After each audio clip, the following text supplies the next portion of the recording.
Pure, good to see you. How you doing? How you been?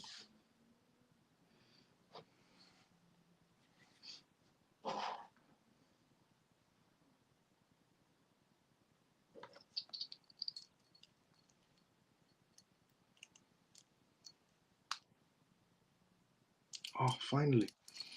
It seems like the title has changed on X. That's good news.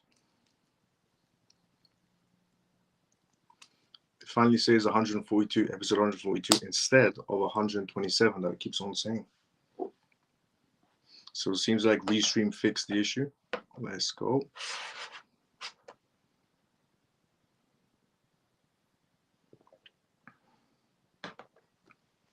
Busy still at work. Hope you're good. Let's go. Pure, I'm doing great. Evening, Miles and CMF. Manny, good to see you. How you doing, funky brother? Good evening, brother Miles. Good to see you. How you doing, funky brother? How you been? Just tuning in one by one. Messi, good to see you. How you doing? How you been?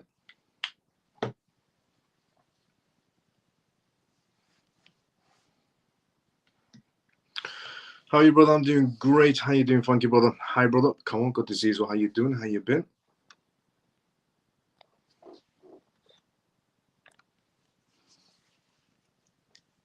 Glenda, good to see you. How you doing? Hello, Miles of CMF. How you been? So, we'll do a gist of what we're going to be talking about tonight's live show, and then we go through the intro, disclaimer, and by that time, everyone's tuned in for the first part of the live show. Hi, Miles. Give us the good news. There's a lot of news to cover on tonight's live show. How's the rest of the CMF family? I'm doing great. Dennis, good to see you. How you doing? Hi, Miles of CMF. Good evening, Miles of CMF. Denise, good to see you. How you doing? How you been? UD or side? DSU. So, by the way, thank you so much to everyone that's retweeting this live show right now as well, right at the beginning of the live show. I'm so happy the title's changed. It finally says episode 142. Mike, good to see you. How you doing? Good evening, Miles of CMF. Let's go. How do you feel about tomorrow's news? Good or bad? I'll tell you towards the end of the live show. So, a lot of things to cover on tonight's live show. I'll give you a gist of what we're going to go through, and then we do the intro, disclaimer. By that time, everyone's tuned in for the first part. On tonight's live show, we are going to be going through news regarding Trump and the new crypto business offer that he's giving out. It's essentially an investment on a new project that's been launched by essentially Trump Jr. We're also going to be talking about the Swan Bitcoin and Equity Trust joining forces together to expand on Bitcoin IRAs. So Bitcoin pensions and so on, retirement funds or 401ks. It's moving towards that section, essentially. We're also going to be talking about El Salvador on tonight's live show as well, regarding El Salvador and their Bitcoin investments. So far, how far has it went? Is it went well for El Salvador? And what is the perspectives, new perspectives that are coming from El Salvador's president on in terms of, is he going to expand more to blockchain technology? We're also going to be talking about the CBO on tonight's live show as well, the Chicago Board Options Exchange, because they've decided to list their applications to list Bitcoin and Ethereum ETF options, which is quite of a big news. We're also going to be talking about the French prosecutors charging the Telegram founder Pavel with a complicity in illegal acts and a set of €5 million bail that's just been set out for him. Apparently, he's not allowed to leave France, but we're going to go through that as well on tonight's live show. We're also going to be talking about BRICS on tonight's live show as well. 120 countries ready to de-dollarize. Apparently, BRICS members recently had a sit down together, and I have some bullet points and some updates to go on that matter as well regarding the BRICS nations. We're also going to be going through the news topic of Bloomberg on tonight's live show as well. Now, Bloomberg has mainly been known for Wall Street heads only, and Bloomberg has decided to add a new addition to their software, which we're going to go through on tonight's live show as well. We're also going to be talking about ACH on tonight's live show. ACH has just acquired a new Romanian-based Web3 infrastructure firm, Bear Labs. We're also going to go through the news topic of Michael Saylor. He's decided to tweet out some bullish sentiments about Bitcoin and his new perspectives on where the market's going to be headed. We're also going to be talking about AVAX on tonight's live show as well. AVAX has just shared details of their third major development that's on the way, coming from Avalanche, which is massive news from AVAX. We're also going to go through the news of XRP and Australia on tonight's live show as well in terms of taxation. We're also going to go through the news of Japan on tonight's live show. Japan to reform crypto taxes to boost their Web3 startup companies within Japan. We're also going to go through the news again by the Japanese financial giant SBI Holding, essentially. has backed a new blockchain firm for Web3 gaming expansions. Now, SBI Holdings is quite expanded a lot inside the blockchain space. First with their Ripple partnership, and then the Franklin Templeton partnership for ETF on the way and so on. But a lot of things, partnerships, those of SBI Holdings. We're also going to talk about Forbes on tonight's live show as well. Forbes has just partnered with OKX Wallet, OKX Exchange, the massive crypto exchange. We're also going to go through the news topic on tonight's live show regarding Russian central banks tapping Ripple for global payment solutions. On tonight's live show, we're going to talk about that as well. We're also going to talk about Hong Kong launching a sandbox project that resembles the advanced CBDC and tokenizations. Now, when nations do tend to launch launch sandboxes, they tend to do it to test out products before they launch it on a much more wider scale. Now, the Hong Kong launch of a sandbox is more related. This one is more relatable to only CBDC projects and tokenizations. And CBDC and tokenization are going to become one massive play. So quite a mixture of news to go through on tonight's live show regarding Hong Kong, Japan, and the 120 essentially nations of BRICS nations, and Russia on tonight's live show is all the Telegram situation, some announcements, some partnerships, some upgrades that's happening. Quite a lot of mixture of news to go through on tonight's live show, obviously with Q&As as well. So welcome to the CMF live show. If you are watching this for the first time ever, this is episode 142. You can tune into this live show every single night on X Live right now as this timing, or on YouTube. And on this live show, I'll talk about the most recent things that's happening around the world in terms of cryptocurrencies, CBDCs, AI, politics, regulations. So, and a disclaimer of this live show, as always, is not financial advice, not political advice, and what I say is only for entertainment purposes. And once again, I just want to say welcome to the CMF live show. If you are new and if you're regular, let's go CMF. By the way, thank you so much to everyone that's retweeting this live show on X and liking this live show on X as well right at the beginning. And thanks so much to everyone on YouTube who's also liking this live show as well. The first news we're going to go from tonight's live show is regarding Trump and the new crypto business to offer access to high yield investments. But before we go through that news topic, let's go inside the comment section first. And on this live show, as always, we do Q&As as well, which means you ask the questions and I give you the answers. So before we go for the first news, let's go inside the comment section first, and then we go for the Trump news related to cryptocurrencies. Let's see where we were inside the comment section. Hi Miles, give us the good news. There's quite a lot of news to go through. Some of them are good, some of them are informative news. How is the rest of the CMF family? Let's go. Denise, good to see you. How you doing? How you been? Dennis, good to see you. How you doing? How you been? Camel, all three of them. Mike, good to see you. How you doing? Evening. Camel, good or bad? We're going to find out. Good evening, Miles, and all in the CMF. Can't wait for another exciting night with crypto news. Let's go. Addy, how you been? Morning, Miles, the CMF. Shelly, good to see you. How you doing? Morning. Big day tomorrow for the Fed to cut the interest rates. It is. Let's see if they're going to do it. That's great. They finally sorted it. Finally, yes. Pablo, good to see you. How you doing? Hello, everyone. How are you, Miles? I'm doing great, Anna. Good to see you. How you doing, Anna? Good evening, Miles and family. Orphan, good to see you. How you doing? How you been? XRP is going up this year. How much do you think? Mike from Sweden. Mike, how you doing from Sweden? XRP, for XRP to do any sort of movements, it depends on 3 green lights, which I stated these green lights back in 2023. I said the first green light is the case needs to go away, so which it pretty much has. The second green light is regulations. Due to Ripple's client base, it's not mostly the retail section. The client base for Ripple is technically banks and institutions. And banks and institutions need regulations in place as a safety net for them to progress further. So the second green light for Ripple to XRP to be essentially established is regulations, and the third green light is adoption. So first of for now, we've got 1 green light. In terms of regulations, we've got a lot of regulations this year that we've never had before.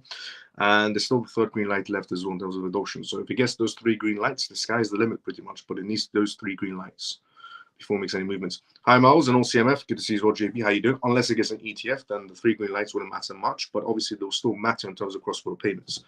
Stormy, good to see you as well. How you doing? How you been? The #1 show. Let's go, Messi. First time here. How you doing, Mike? Let's go. Well, Mike from Sweden, welcome. So, first news on tonight's live show is regarding Trump and Trump's new platform. Trump's new crypto business to offer access to high-yield investments. World Liberty Financial is the only crypto DeFi platform supported by Donald Trump Jr.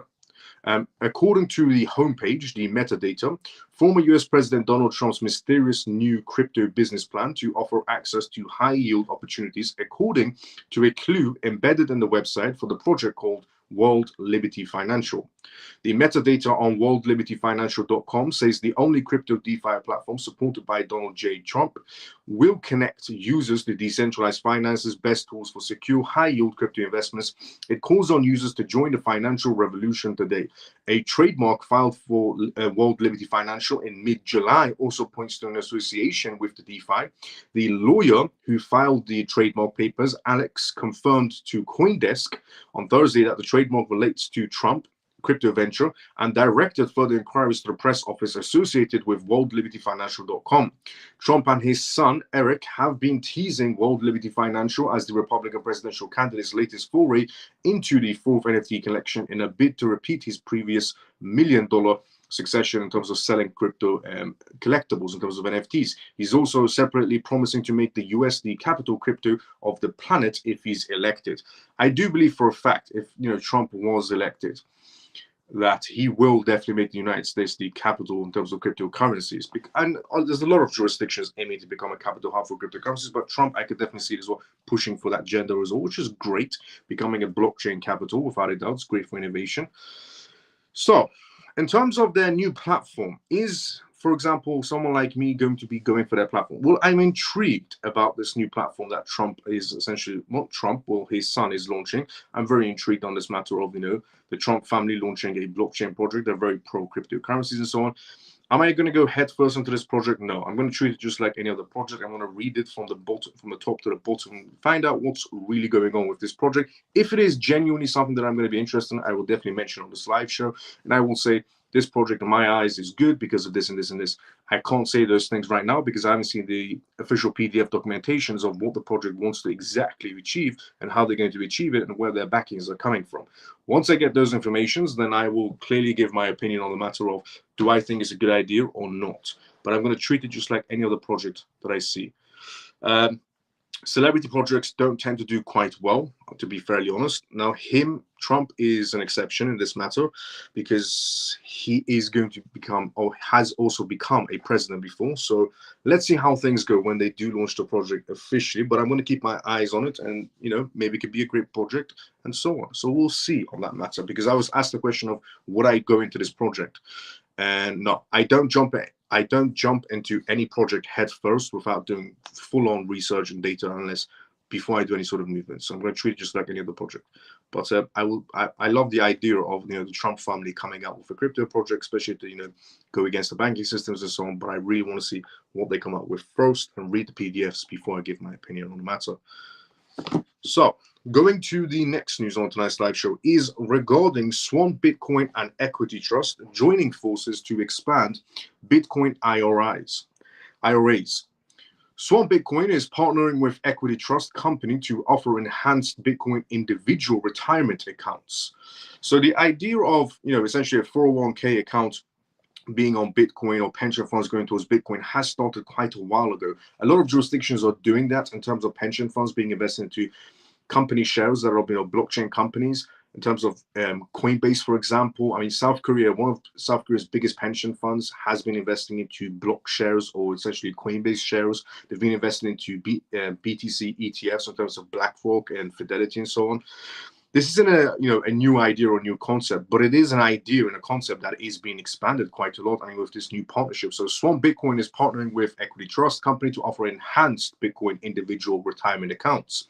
Clients can now seamlessly manage Bitcoin BTC within their retirement portfolios with new accounts types such as solo 401ks or Roth solo 401ks, SEP IRAs, and health savings accounts available through these Swan platforms, according to an August 29th press release. This partnership expands Bitcoin savings to more tax-advantaged accounts. The collaboration also introduces a unique feature, a premium IRA option that provides clients with a specific, essentially, watch address, allowing direct on-chain visibility and verification to their Bitcoin holdings. This marks a significant step in making Bitcoin more accessible to a wider range of investors, especially those seeking retirement options as well. Bitcoin IRAs have managed to gain traction as a way to diversify their retirement portfolios. However, security remains a critical concern. Providers like Swan Bitcoin emphasize the importance of a secure storage using cold storage methods and advanced encryptions to protect assets. in this digital world that we're living in. Despite these measures, the inherent volatility of Bitcoin still poses a risk, making it crucial for investors to weigh out the potential rewards against the risk. Additionally, Bitcoin IRAs typically carry higher a fee compared to their traditional IRAs. Now, Corey, the founder and CEO of Swan Bitcoin, stated that the collaboration will provide a safer way for clients to include Bitcoin in their retirement plannings. Both companies emphasize the importance of security and client services in these offerings, which is quite incredible. Honestly, regarding Bitcoin IRAs or Bitcoin 401ks in general, it's a great idea for people to have the option to move away from that traditional movement, which people normally do, and that their 401ks can have access to Bitcoin. I think it's a great start, and it's going to be expanding into other crypto projects as well. It always starts off with Bitcoin and starts expanding slowly into other crypto projects in terms of the blockchain space. I think it's a great option in terms of this company coming in and opening up the ranks for individual, essentially require individual accounts, changing their 401ks investments to Bitcoin. Absolutely amazing. Especially with, your money being absolutely worthless. At least digital assets, yes, they are high risk, but they're a lot more valuable. Now, the next news on tonight's live show is regarding the president of El Salvador. Now, the president of El Salvador has done quite a lot in terms of making his entire country a Bitcoin country. Now, eventually, he is going to be moving over to the rest of the blockchain space as well. But for now, he's very pro-Bitcoin still. Now, we're going to go through his new perspectives because he was asked recently multiple questions of how is it going for El Salvador? Is El Salvador going to do anything else in terms of Bitcoin or blockchain or Web3? Are they going to be expanding more? So we're going to go through that. But before we go through that, let's go to the comment section first. As I said previously, I do a lot of, we do Q&As on this live show as well. So if you have any questions, put it down in the comment section. Let's see where we were inside the comment section. Let's go. Hey, Miles, how you doing? Daniel, I'm doing great. How you doing? Zach, thank you for the £10 donation. Let's go, Zach. And to the CMF fund. Miles, Mike is my friend. I made him buy XRP, XLM. He's one of us now. Let's go, Messi. Next year, I'm king. Let's go, Mike. Take care, everyone. Evening, Miles and CMF peeps. Sempre, good to see you. How you doing? Well done, brother Zach. Let's build the CMF family hedge fund. Let's go. Zach, let's go. President El Salvador. President El Salvador's is defending his country on the terms of groundbreaking decisions to adapt Bitcoin as a legal tender. So emphasizing its impact on the nation's global image and economic opportunities. In a recent interview with Time magazine, President of El Salvador highlighted Bitcoin's BTC benefits in terms of El Salvador's despite widespread skepticism and limited domestic options. Buchel said that Bitcoin not only gave us a branding, the embrace of a digital economy helped boost tourism for El Salvador, spur investments for El Salvador. The interview comes 3 years after making El Salvador the first country in the world to embrace Bitcoin officially. So Buchel also graced the cover of Time magazine as the world's coolest dictator. I mean, they didn't have to use the word dictator, but Time magazine did an article about the president of El Salvador and naming him the world's coolest dictator has become a polarizing figure in the global policy. While fewer than 12% of Salvadorians have made a single Bitcoin transaction, according to Time, the president insisted that primary goal was to reposition El Salvador on the global stage. According to a recent report, the country holds roughly about 5,851 Bitcoins, worth approximately $352 million. El Salvador and Bitcoin. El Salvador made global headlines in September 2021 when it became the first country to adapt Bitcoin as a legal tender. This move was driven by a Buchel aimed to boost financial inclusion in the nation, where 70% of the population lacks access to traditional banking services. The government introduced the Chivo wallet, an official crypto app offering citizens $30 in free Bitcoin money as an incentive to download and use the app.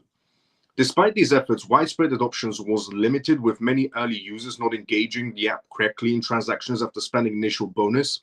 The rationale behind El Salvador's Bitcoin adoption was multifaceted in terms of one primary motivation was to provide financial services to unbanked population and reduce the cost of remittances, which are vital to the Salvadorian economy to survive. Bitcoin, particularly through the Lightning Network, aims to facilitate a faster, cheaper transaction, which is crucial in the country where traditional banking infrastructure is often inaccessible. However, the policy has faced significant challenges, including technical issues with the Chivo wallet and skepticism from the general population. Critics of the El Salvador's adoption of Bitcoin, including major financial institutions like the World Bank and the International Monetary Fund, expressed concerns about the risk associated with the Bitcoin volatility and its potential impact on financial stability. Despite these warnings, President Buchel remained committed to the Bitcoin experiment, moving essentially and viewing it as a bold step towards economic innovation and financial independence. Buchel remained unapologetic in terms of viewing Bitcoin as a key element of his broader strategy to attract foreign capital and boost tourism. In a sense, this logic worked, and Damien Markle, a lobbyist, told Time magazine that Bitcoin tourism gamble paid off. We call it the great rebranding of El Salvador. It was genius. We could have paid millions to PR firms to rebrand El Salvador. Instead, we just adopted Bitcoin. Bold words from El Salvador. Look, what El Salvador has done is absolutely amazing. But the interesting part was the International Monetary Fund and the World Bank were always against El Salvador, essentially going towards Bitcoin and making that country, Bitcoin free and Bitcoin legal tender and so on. And the World Bank and the International Monetary Fund did tell El Salvador multiple times that it's a bad idea, it's a risky idea, and so on. But what's interesting is the International Monetary Fund and the World Bank never told BlackRock it was a very bad idea for them to be getting involved, because as same as El Salvador's economy can get damaged quite badly if things go south with Bitcoin, if BlackRock goes south, the entire US economy goes down the toilet. So, because it's just not BlackRock. If BlackRock goes downhill, they're invested into Vanguard, they're invested into Goldman Sachs, they're invested in JP Morgan. And it's just one big circle of massive corporations. And if one of them gets badly damaged, which is the biggest one on the tree, the rest obviously get hurt as well. So it's interesting that essentially when El Salvador decided to go completely Bitcoin friendly, Bitcoin legal tender and Bitcoin country, that the International Monetary Fund, the World Economic Forum were completely against them going towards blockchain technology in general. But, essentially, they weren't against BlackRock, the World Bank, the International Monetary Fund. They weren't against BlackRock. They weren't against, essentially, JP Morgan, Morgan Stanley, or anyone that will go towards Bitcoin, but heavily against El Salvador. It's because they don't like to see these Latin American countries do well for themselves and climb the ranks. It's not good for business. That's just the truth. They don't like to see some countries do well. They like to see some countries struggling, so they can take advantage of them when they're struggling. Because if a country is not struggling, how can they take advantage of it? So some particular countries have to, essentially struggle so they can take advantage of it. If they're not struggling, it's bad for business. Now, CBO. CBO revises essentially applications to list Bitcoin and Ether ETF options. The Chicago Board Options Exchange, CBO, has submitted revised applications to the Securities and Exchange Commission, SEC, to list options on Bitcoin and Ethereum exchange-traded funds, ETFs. The first of the two key filings, dated back in August 8th and numbered SR CBO 2024-035 filing, wants to list options on Bitcoin ETFs. These ETFs have been gaining traction since their introduction earlier in the year, with assets under management for spot Bitcoin ETFs hitting well over $58 billion by mid-August. CBO's updated filings goes deep, addressing issues like positioning limits and market manipulation, concerns that have been sticking essentially with points with the SEC. Just a day after the Bitcoin filings on August 9th, CBO submitted its applications for Ethereum ETF options under the filings number SR CBO 2024-036. The application is detailed as one of the Bitcoins for focusing on regulatory concerns that have essentially stalled previous efforts. Like Bitcoin, Ethereum has seen its share of volatility, but let's not forget the SEC has the final say here, and their track record with the crypto-related products haven't been anything but quick. Analysts are already suggesting that even if these filings address all the SEC's concerns, we might not see an approval until 2025 or even 2026 for Chicago to be listing these options. The SEC's hostile approach to crypto, as well as is very well known. They've been slow to approve anything, and these ETF options are no exception. The timeline for the approval is uncertain. The stakes are high. If approved, these options could bring more institutional investors into the market, potentially driving further growth in Bitcoin and Ethereum markets. Yes, if they do get listed on CBO, on Chicago Exchange as an option, it's definitely going to bring more institutional eyes onto the market space, not just for Bitcoin Ethereum, but in general, without a doubt. And their documentations have been revised. Now, is the SEC even going to bother looking into it? Well, knowing Gary Gensler and the SEC, no. But knowing that Gary Gensler's job is on the line, maybe he'll look at it faster, because even Gary Gensler knows he's being fired either way. Whoever's chosen as next for the next presidency, he's being fired either way. One of them might be promoting Gary Gensler. Kamala Harris Goldfish might be promoting Gary Gensler to a higher proper position, and the other one will just be firing him straight away off the bat. Now, but either way, absolutely amazing news. We're going to Chicago Exchange doing this again. French prosecutors charge Telegram founder Pavel with a complicity in illegal acts and set $5 million bail, €5 million bail. Okay, the Telegram situation has once again been absolutely blown out of proportion, because it started with France, which I revealed on this live show. It started with France, arresting this man Pavel and taking him in, and also multiple conspiracies of what happens on Telegram being his fault. Up to a certain extent, it can be his fault, but the extent that they're claiming, it's really not his fault.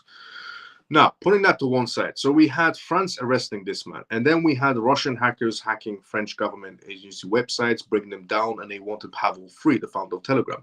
And then we had the Russian embassy trying to make contact with French authorities, and they did not respond, which Russia saw as a political movement. And then we had the UAE get involved and essentially stop some purchases in terms of fighter jets going to France and so on, which is not good for France.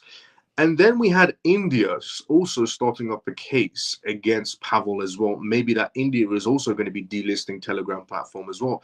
And now we have Pavel being released on bail, but is not allowed to pretty much leave the country and could be facing up to 10 years because the next trial is coming up on his date.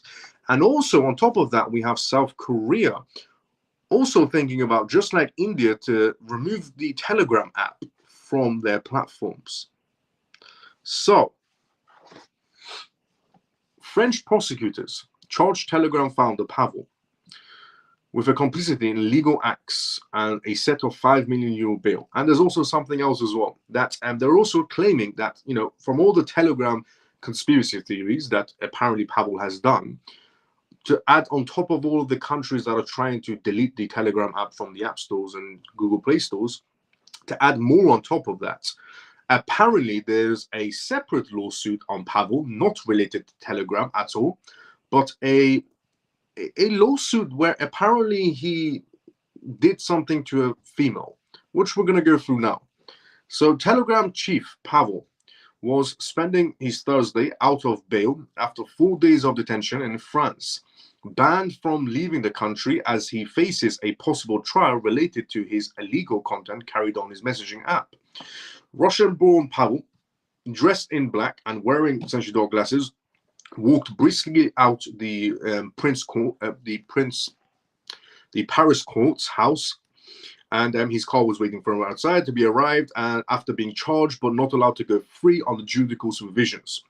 He thanked his lawyers and was essentially rapidly ushered into a vehicle by his own securities, appearing to be his bodyguards, and video posted on social media channels showed this. So Pavel, 36, was charged on the severe counts of failing to curb extremist and illegal content on the popular messaging app Telegram, which now has over 900 million followers, but has become increasingly controversial.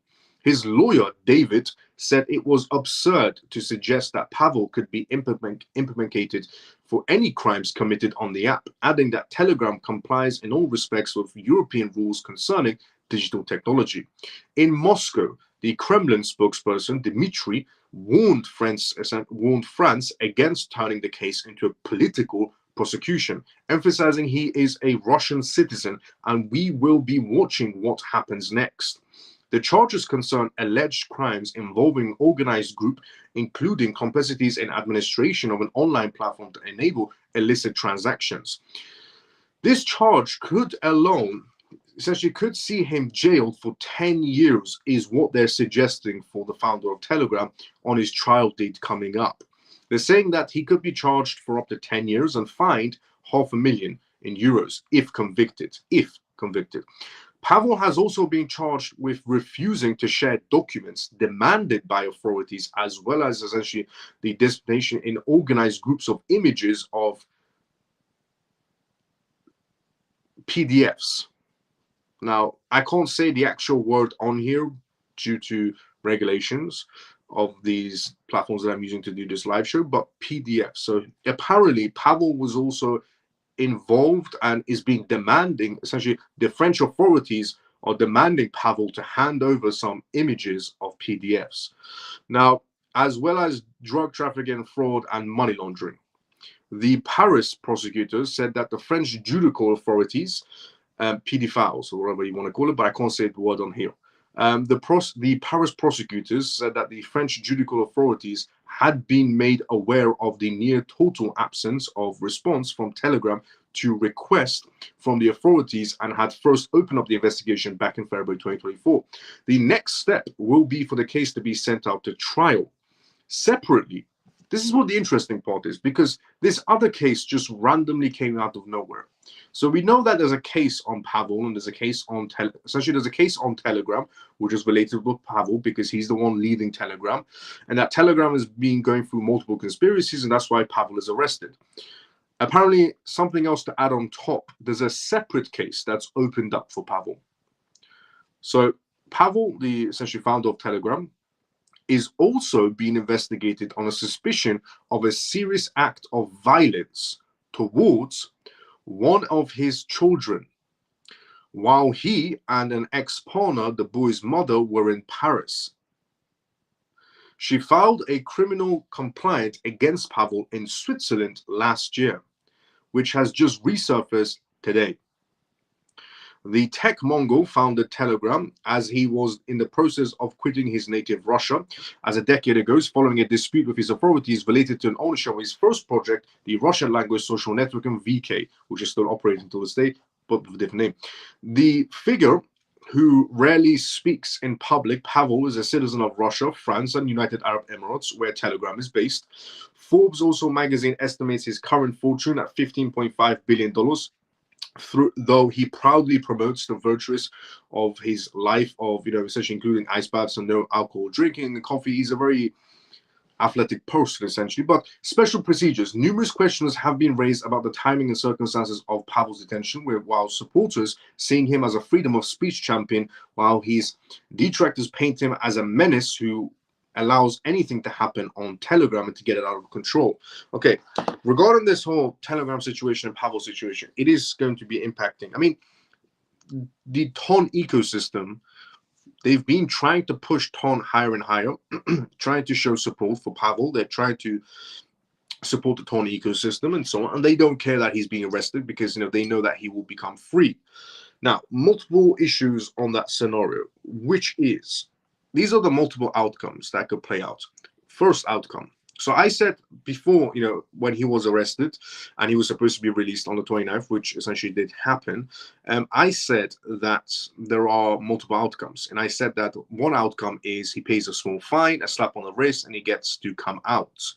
And I said the other outcome is basically he's not allowed to leave the country and so on. So it turns out he paid a little bit of fine, slap on the wrist, and he comes out, he's allowed to leave the country. Pretty much exactly what I said happened. Now, I said the other outcome is he gets charged. There's three outcomes on the table, which he still hasn't been, but he's about to go to trial next. Okay, now, new outcomes. But what I said pretty much came true. Now, new outcomes.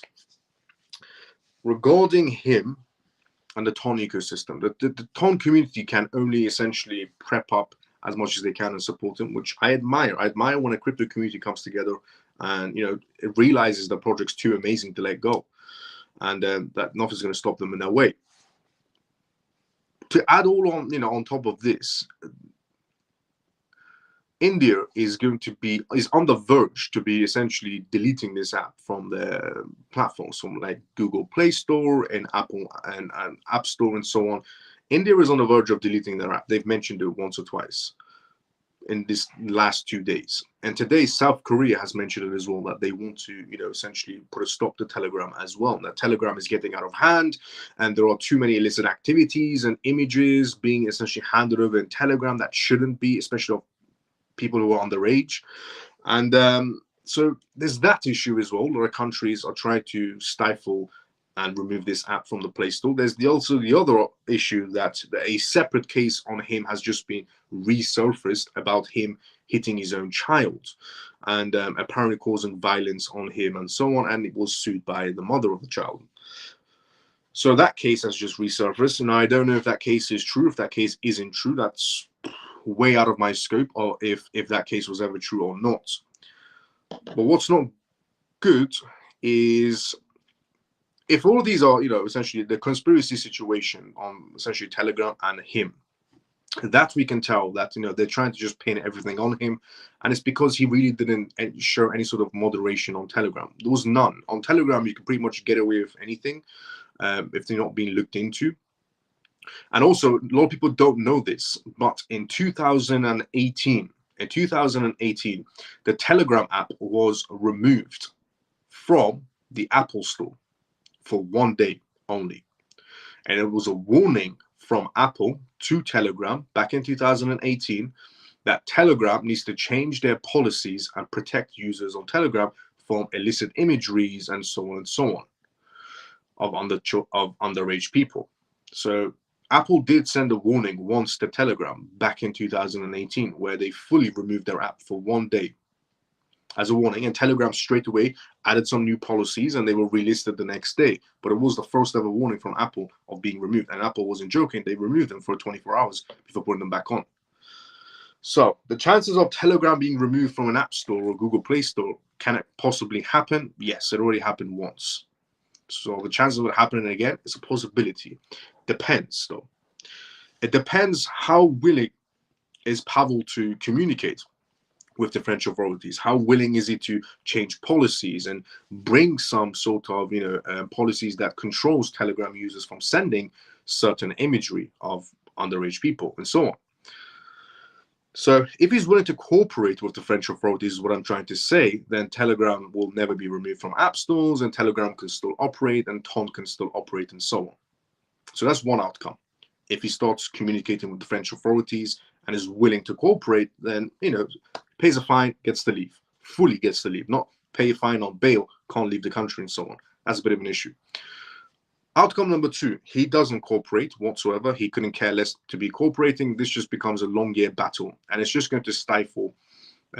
Telegram is going to stifle anything built upon Telegram. The community can only carry Ton ecosystem for so long before they try to stifle it. Because the other issue is Russia has got involved in a scenario as well, where the Russian essentially authorities are keep on mentioning that they're not doing this to Telegram, they're doing this to Ton.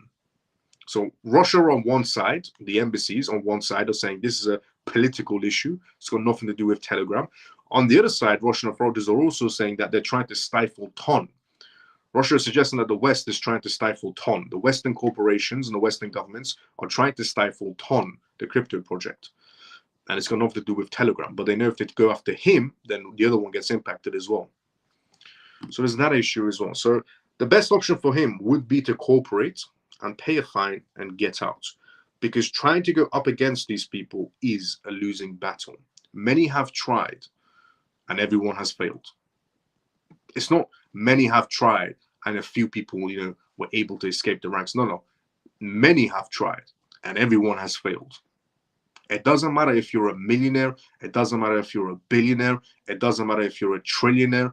The people that you're going up against, if you don't listen to them, what you've got to understand is they print the money. Going up against somebody that prints the money and you thinking just because you're a millionaire or a billionaire or a trillionaire, you can get away with anything you want. Even if you are on the right side of history, even if you are stating absolute facts, freedom of speech facts, whatever facts it is, and you are on the right side of history, you're still going up against people who print the money, which means the money that you have could be millions, billions, or trillionaires. They couldn't care less, is what I'm trying to say. So you've got to understand who you're going up against. You're going up against the person that prints that money that you have in your pocket or in your bank account, in your millions and billions and trillionaires. So it's a losing battle, is what you have to understand. So the best solution for this man, Pavel, is not to go, back and forward, because this isn't just about France. This issue can expand beyond France, and it already has slightly. It already has to India, where they're thinking about banning it, South Korea, where they're thinking about banning it. There's also, essentially suggestions from Russian authorities that this order was not sent through France authorities. It was actually sent from Washington, D.C. to arrest this man in France. This case wasn't just coming out of thin air. It was actually started up in February against Pavel. So this has all been in the works to stifle this man and stifle his project and so on, to stifle Tom Ziegler. So the best option for Pavel is cooperate. Essentially introduce some sort of policies that protects people from underage imagery on Telegram. That part he can do. It's not asking for much. And the other things moderated as well. Otherwise, it's going to be a long-year battle. Telegram's going to get delisted from every platform as the years go by, and it's just going to be a losing battle for him. And it doesn't matter if he has millions or billionaires or trillions, because they print the money. You're going up against people that print the money you have. You have no power against these people. And a lot of people should have realized this by now. You have no power when you go up against the person that prints your money. Doesn't matter if you have millions, billions, or trillions. They print it. You're holding it. You have zero power.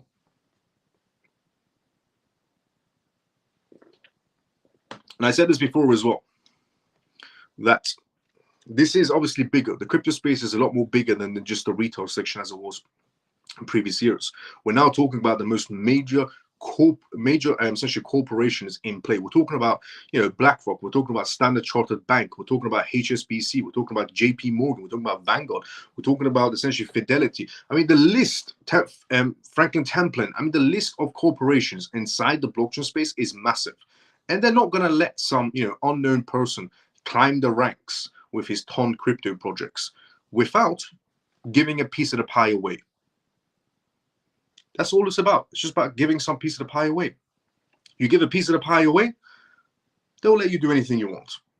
But you try to climb that ladder by yourself, they will drag you down. Now, I said the same thing about Binance. I said Binance was getting too big, even though CZ, absolute legend. I have so much respect for CZ. Absolute, so much respect for CZ. And he did so much for the crypto space. If you were earlier on inside the crypto space, he did so much for the crypto space. And I said the same thing when CZ was in charge of Binance. I said they want a piece of the pie. I said the US wants a piece of the pie when it comes to Binance. I was saying this for a very long time, that the US wants a piece. I said every country wants to work with Binance at those times with CZ. I said every country wants to work with Binance. But the US doesn't want to work with them. They want a piece of the pie. It turned out the US wanted all of the pie, because they, put CZ in prison, and then, essentially $4 billion fine, $50 million fine, replaced their CEOs. They have 2 World Economic Forum CEO members. Not a coincidence, it's coordinated. There's so many other government US agencies on the side, Binance and so on. So what you have to understand is just the entire game is rigged. The faster people realize this, the better it is. So the best option for him would be to cooperate. Cooperate, Telegram survives, Ton survives. Now, there is the other outcome as well. The other outcome is this just one big show for distraction? There's also that outcome as well, because these people, it's like playing a psychological board game with these people sometimes. So is this just also one big, massive psychological gameplay, just to mess with people's heads, distract them as much as they can, and something else is happening behind the scenes just like usual? So the other, the first outcome being that, cooperate with the French authorities. Second outcome would be if you don't cooperate, then it's a very bad ending for Pavel. Third outcome is this just one big, massive distraction? It's just one big psychological play as always. Or is it genuinely because the corporations don't want him climbing the ladder by themselves? Is this about Telegram, or is it actually about Tom's ecosystem, the same way the Russian authorities are suggesting? Apparently, the US thinks that Russia is moving money, or Russian authorities or Russian family members are moving money through Ton, and they're washing money through Ton. So they want to pull down Pavel to pull down Ton, is what some Russian authorities are suggesting. So there's a lot of options on the table, 3 or 4 options on the table, but the last option being, is this just one big psychological gameplay? Just as a massive distraction. Because the biggest distraction inside the crypto space was what for a very long time? Ripple. And now that the Ripple case is over, this is the next big distraction inside essentially the crypto space. One of the biggest distractions inside the crypto space was not the Coinbase case or the Binance. Well, the Binance case was up to a certain extent, but essentially the Kraken case or the Crypto.com case or whatever case there was. It was the Ripple case. It was the biggest case inside the crypto space, and it was a massive distraction for everybody. Because we all know what Ripple's future is going to be. Absolutely amazing is what Ripple's future is going to be. XRP's future is going to be absolutely amazing as well. So is this just now the next play to be dragging on and distracting everybody with? Is the Ton case that's taking the torch from the Ripple case to distract everybody with? And the Pavel situation, and diplomats are getting involved, and countries are getting involved, and so on. Let's see. Is it a psychological play, or is it a genuine, essentially stifle movement from corporations that don't want Ton just climbing the ranks? Because Ton climbed that rank way too quick, which was amazing to see. They went from nothing to 10th place. There are 24,000 crypto projects, and Ton pretty much went from a very, very low position to number 10. It was about to climb that ladder, go to number 9, go to number 8, go to number 7, go to number 6. Ton was going to climb that ladder. And they didn't let it happen.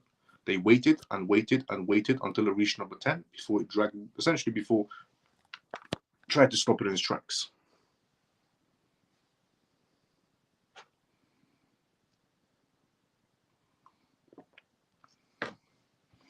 And Ton, they say it's something on the lines of, they say that Russian money might be moving through Ton, or Chinese money might be moving through Ton. Not confirmed whatsoever.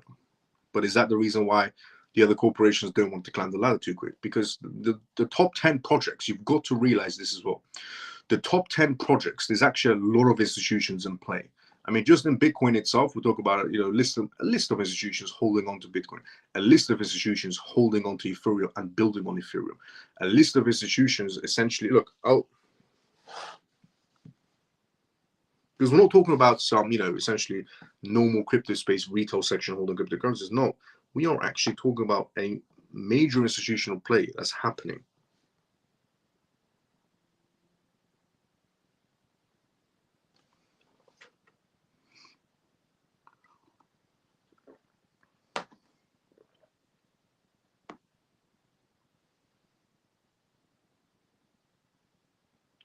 So just going to message at the same time. Okay. We'll talk about Bitcoin essentially with massive list of corporations behind it. Ethereum with massive list of corporations behind it. USDT, massive list of corporations behind it. BNB, massive list of corporations behind it. Solana, massive list behind it as well. USDC, massive list of corporations behind it. XRP, incredible list of corporations behind it. Tron, incredible list of corporations behind it as well. And then we have number 10, Ton. It got to number 10, and then the case came out of nowhere.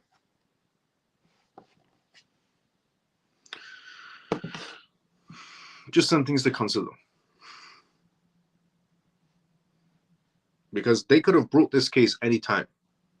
Why wait for it to get to number 10 before popping out the case? So if it is a genuine case, then they're doing it to stifle Ton. If it is, they couldn't care. Look, all could just be 2 birds, 1 stone. That they want to, take control of Telegram, 900 million users, and stifle Ton.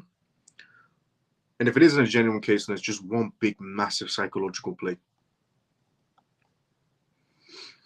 Now, the next news to talk about on tonight's live show, talking about so many countries, BRICS is the next topic to talk about on tonight's live show. The BRICS nations came together to have a sit-down. We're going to go through what they talked about. But before we go through that, let's go inside the comment section. Even Miles and CMF people. Semper, good to see you. How you doing? How you been? Well done, President. Let's go. How you doing? Miles, do you not think they're putting a lot of stuff on Bitcoin at the minute? I think it's a good idea sometimes. It can be harmful putting too much on one thing too quickly, just saying. No, I understand. Regarding Bitcoin, it is quite laggy. in terms of Bitcoin. I mean, they're doing the whole Lightning Network situation. One of the developers of Lightning Network actually left and said that they lied to people and said that, it was going to speed up Bitcoin on a massive scale. And in reality, it didn't do that whatsoever. But I understand regarding Bitcoin. I mean, for example, NFTs was a terrible idea on the Bitcoin network. And I said this when I first started. They were introducing NFTs on the Bitcoin chain. And I said it's a bad idea because it's going to slow it down in terms of payments and transactions and so on, congest the entire network. And about Binance also introduced this idea of Bitcoin Lightning Network and Bitcoin NFTs, and they did a massive promotion about it. And about a month later, they removed it and they said it was a bad idea. I said that when I first heard the news. It was a bad idea. Bitcoin cannot handle, it could barely handle transactions. So putting NFTs on Bitcoin blocks, or putting essentially Lightning Network, trying to put it to work, or trying to build on the Bitcoin network, Jesus. They first need to speed it up before they build anything on it, is what I said. And when that idea was introduced, I said it won't last too long, and it's a terrible idea. And about a month later of announcement of Bitcoin NFTs on Binance's such application, Binance removed it, and the reason why they removed Bitcoin NFTs and stopped promoting it was because it was a bad idea. They said actually it wasn't great for the Bitcoin chain to be introducing NFTs. I mean, I saw that one coming from a mile away. Let's go, CMF family. Hit one. Let's go. There is a lag every time you put a comment on YouTube by the time it gets to you. Hi, Miles. Jim, good to see you. How you doing? When will we see the evidence of the bull run? Soon. More regulations. Is it safe to hold TON or to sell it? You have two options when it comes to TON. None of them are financial advice in any sort of a way, but I have listed the two options on Telegram. As an option number one is, if you see that this might not be, essentially a project that you want to be inside of, just in case if it does extend, it goes back and forward, then you do have the option. You always have the option to leave. And option number two is hold on, and even if you want, double down. But that's completely up to you, and none of this is financial advice in any sort of a way. If you want to take profits, I also said it's always a good idea to take profits. It's always a good idea to take profits if you want in your TON and so on. Good morning, Miles and CMF. Ghost Runner, good to see you. How you doing? Am I the only one that feels they first lock you up, then find a crime? Nope, you're not the only one, but that's exactly what they do, yeah? So you think TON chain not safe to hold? I'm still holding. I mean, but here it's an option. You have options, and I would suggest personally to weigh out your outcomes. Outcome number one: sell your position and take your profits with you on TON. Option number two: hold on to it, and if you can't afford anymore, you want to see a better outcome, just hold on to it. Option number three is double down if you want. Some people are dollar cost averaging at this moment in TON because they still believe it's an amazing project, which it is. TON's an incredible project. No doubt about it. Incredible project. I said this when TON came out through the door first time in. When TON was launched, I said it's a great project. So I still believe it's a great project. It's just this whole crime situation that's going on with the founder of Telegram being arrested and so on. And, him being the one that started up TON's ecosystem and then dropped it because the SEC said they will sue him. So the founder of Telegram dropped TON's ecosystem that he was building up. And a few random developers picked it up. And then they partnered as a loophole back to Telegram. But it was actually created by Telegram. TON was just genuinely created by Telegram. So it's a very complicated situation on that matter. But you have three options. Option number one, bail and take your profits with you, whatever you have. Option number two, not this financial advice at all. Option number two, as an outcome, is essentially, hold on and see what happens on the back and forward. And option number three is, if you want to go more into it, some people are dollar cost averaging still into it. Not financial advice at all. Morning, how you doing, Ghost Runner? So regarding holding or not, you have three options. Heard Indonesia also are removing Telegram as well. I'm hearing quite a lot of jurisdictions thinking about removing Telegram right now. Are you going to hold on to TON for now? I want to see what happens first. The trial situation coming up should be interesting to see what happens when they do announce a date for the trial. But this could be a long situation. The TON ecosystem, the TON community is trying to carry it on forward still, but it's a very, very risky play. Let's see what happens, is what I would say. It's risky right now. What up, Miles and CMF? Hope all is well done. Ray, good to see you. How you doing? How you been? but it is a risky play right now regarding TON. Have you discussed Binance and Palestine assets? I haven't, no. Binance has essentially froze quite a lot of wallets from Palestinian citizens, and they said they did it for illicit activities. TON is not worth holding now, is what Jim says. Happy Pisces, good to see you. How you doing? How you been? Hello, Miles of CMF. Lena, good to see you. How you doing? How you been? What is AVAX about? AVAX is a great project. It's actually a competitor to Ethereum since day one. AVAX is being used on a subnet green by JP Morgan, Citibank, and the DMV in California. If you don't know, now you know. But a lot of banks are actually, and a lot of institutions are actually using AVAX on a subnet green. AVAX is an incredible project as well. Incredible chain. I have doubled down, just saying, long. It's JP. TON better or AVAX? They're both great, is what I would say. In terms of is TON better or is AVAX better, they're both great. AVAX has more institutions inside of it, though. AVAX has more institutions. TON has more retail section. So in terms of backings, TON has more retail backings. AVAX has more institutionals inside of it building in terms of banks, major players. I think Brazil too is removing Telegram. Brazil apparently wants to remove X. Brazil wants to remove X because they don't like the way X has freedom of speech. As I said a very long time ago, every country is en route to become the next China. I said this in 2023. I said every country in 2023, every country will have CBDCs, social credit systems, and every country will have censorship. Is basically what I said. I said every country is en route to become the next China in 2023. And then fast forward to 2024, we have more countries into CBDCs. About 98% of central banks are in CBDCs, wholesale and retail CBDCs. Censorship is well off. Crazily, quite a lot actually. Censorship is quite crazy this year. And yeah, social credit systems are really not far away as well because there's been multiple testings. Now, BRICS, 120 countries ready to de-dollarize. The BRICS have the wind in their sails. Representations from more than 120 foreign countries were present this week for the 6th BRICS International Forum. The event brought together about 5,000 participants from 500 cities. The forum for the BRICS was an opportunity to consult on the economy, digital technologies, industry, energy, unburn, infrastructure, transport, ecologically, healthcare, education, science, culture, sports, tourism. So many things were discussed in this whole situation with BRICS. The goal is to promote the cooperation between megacities within the framework of BRICS. The head of Department of External Economics and International Relations of Moscow, Sergey, stated, "This forum will allow us to strengthen our relations not only between the capitals of BRICS and Moscow, but also between our partners from all continents. Today, more than 60 official delegations have come forward. It is a success for President Putin, who had encouraged representatives from all countries wishing to cooperate with our organization to participate," is what Sergey said from Russia. Russia is therefore far from being isolated. On the contrary, the waiting list to join the BRICS is growing rapidly. Several major emerging countries have officially submitted their applications for membership to Alliance of BRICS. The 5 founding members are Russia, China, Brazil, South Africa, and India. 5 other countries joined them at the beginning of the year: Saudi Arabia, Iran, and the United Arab Emirates, Egypt, and Ethiopia.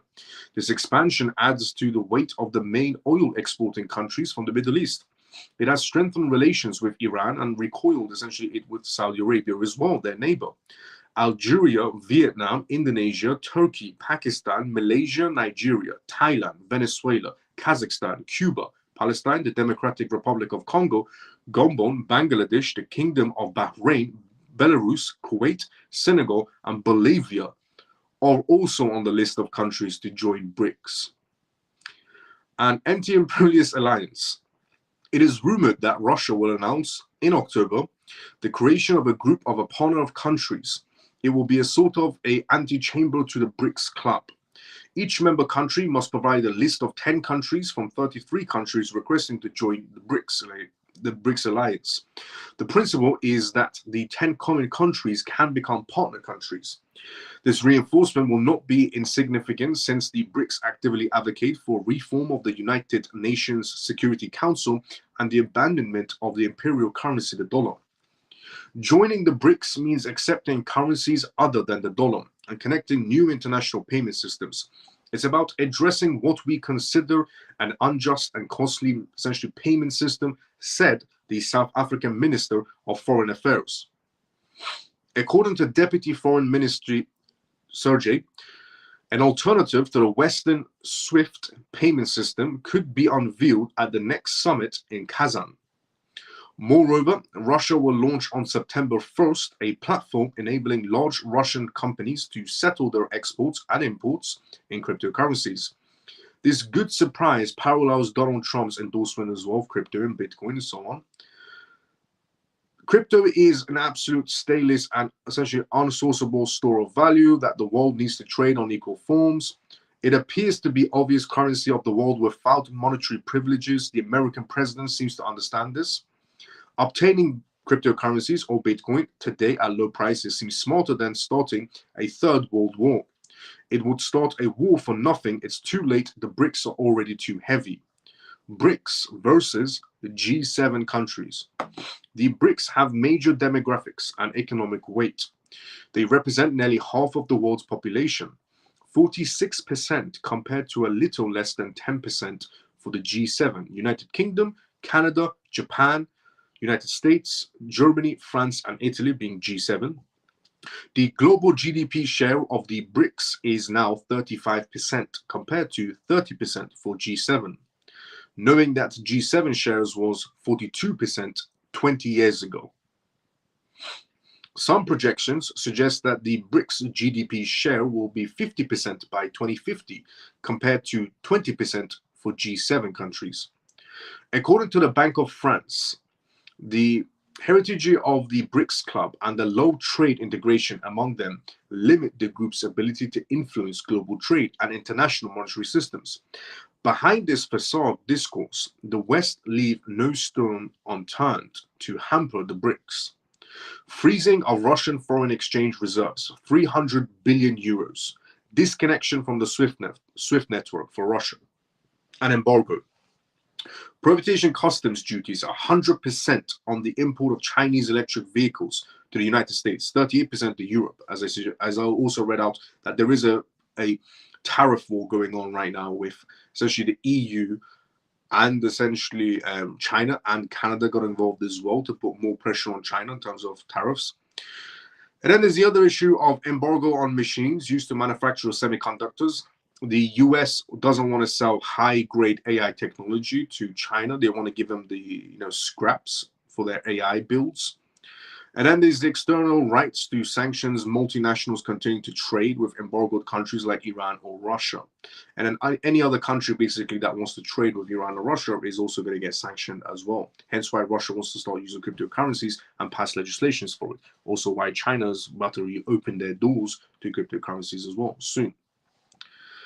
So, regarding the BRICS countries coming together, having a sit down, quite a lot of them was attended. A massive list was attended, essentially.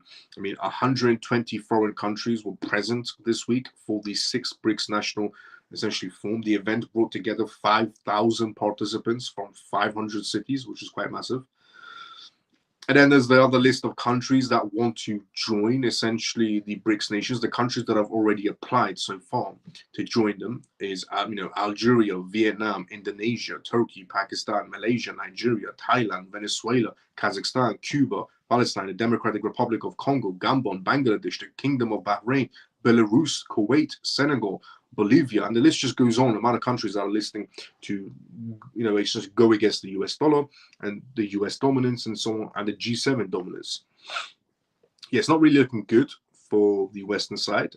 The more this progresses forward, but the West is also trying to stifle them from, essentially the BRICS nations struggling and not being able to go forward, with the US essentially freezing Russian foreign banks, 300 billion euros was essentially frozen. And then you have the SWIFT networks essentially sanction any country that does any sort of business with Russia or Iran. Quite a lot of things are happening to stifle the progress of BRICS as well from the Western side, which is fully understandable why they want to do that. And it's also fully understandable why other countries want to go against the US dollar. Both sides is understandable. Why one side is trying to stifle and one side wants to grow. They're both understandable because one side doesn't want to lose control and one side wants better grip on the control. But in general, G7 countries are losing this battle. And the more this progresses forward, the more China will have a better grip on society and so on. Which, I mean, it's either we're going to be under control of the US market space or we're going to be in control of the Chinese markets. Because, as I said previously, BRICS is not about a collective of currencies coming together. It's just about China pushing their yuan. If you actually look at the data, China's yuan usage in terms of transactions have progressed very well compared to the rest of the BRICS nations, because China's yuan is actually being pushed upon BRICS nations to use it in terms of payments for imports and exports compared to the rest of the BRICS currencies, even though BRICS' motto and slogan is basket of currencies from different nations. Why do we have to use one? And it's called the US dollar, where we can use all of our currencies together. But in reality, if you look at the data, it's just China pushing their yuan down everybody's throats. So let's just see how that one plays out. But yeah, BRICS nations came together. They had a sit down, quite a lot of them, quite a list of countries are joining them. And if this carries on, then we're going to go from we're going to go from being controlled by the US dollar market space to being controlled by the Chinese market space. If you think now is bad, this is bad for, our freedom of speech is being taken away and people can't use, Telegram and so on, or X's freedom of speech has been taken away. Yeah, this is nothing compared to actual control coming on later on. In terms of if China gets the ranks, yeah, people in China, as I said previously, can't use Google. Forget about messaging on X. People can't use Google.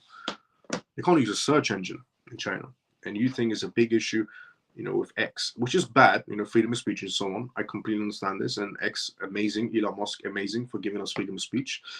And, some countries are trying to ban X and people are like, this is absurd and this is absurd. And on the other side, you have China trying to gain control. And in China, people can't use Google. YouTube is also banned.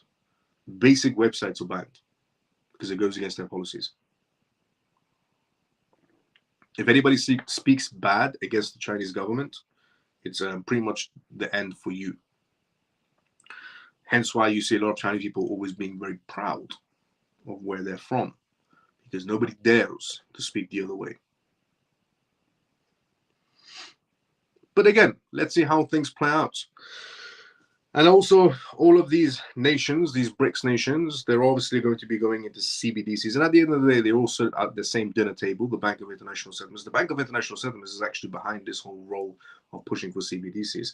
And all of these countries, they might be against each other, but at the end of the day, their centralized banks are pretty much under one organization. That one organization is the Bank of International Settlements. So with Russia being against the US, they're both under the Bank of International Settlements. With Russia being against China, they're both under the Bank of International Settlements. And same goes for any of the BRICS nations. The ones that are inside the BRICS, not the ones that are applied. But in general, they're all sitting around the same dinner table, which is odd. And is this just one big facade? Now, moving on from the BRICS news. Moving on from the BRICS news. Bloomberg is what we're going to talk about next. But before we talk about Bloomberg, which is mainly for Wall Street heads, but now they've done something interesting, entering the crypto ranks, let's consider the comment section first. I think Brazil too is a removed Telegram. ONDO not been doing very well recently. Yeah, they've been slow movers, I would say. So Israel controls Binance and can dictate what they do on real. It's not that, but it is also essentially you've got to realize who, the World Economic Forum is basically in control of Binance. The two CEOs of Binance, for Binance US and normal Binance, after removing CZ, they're both World Economic Forum members. So you've got to realize that. That was given that was going to happen. I said this back in 2019, just before COVID, about digital currencies and censorships and facial recognition.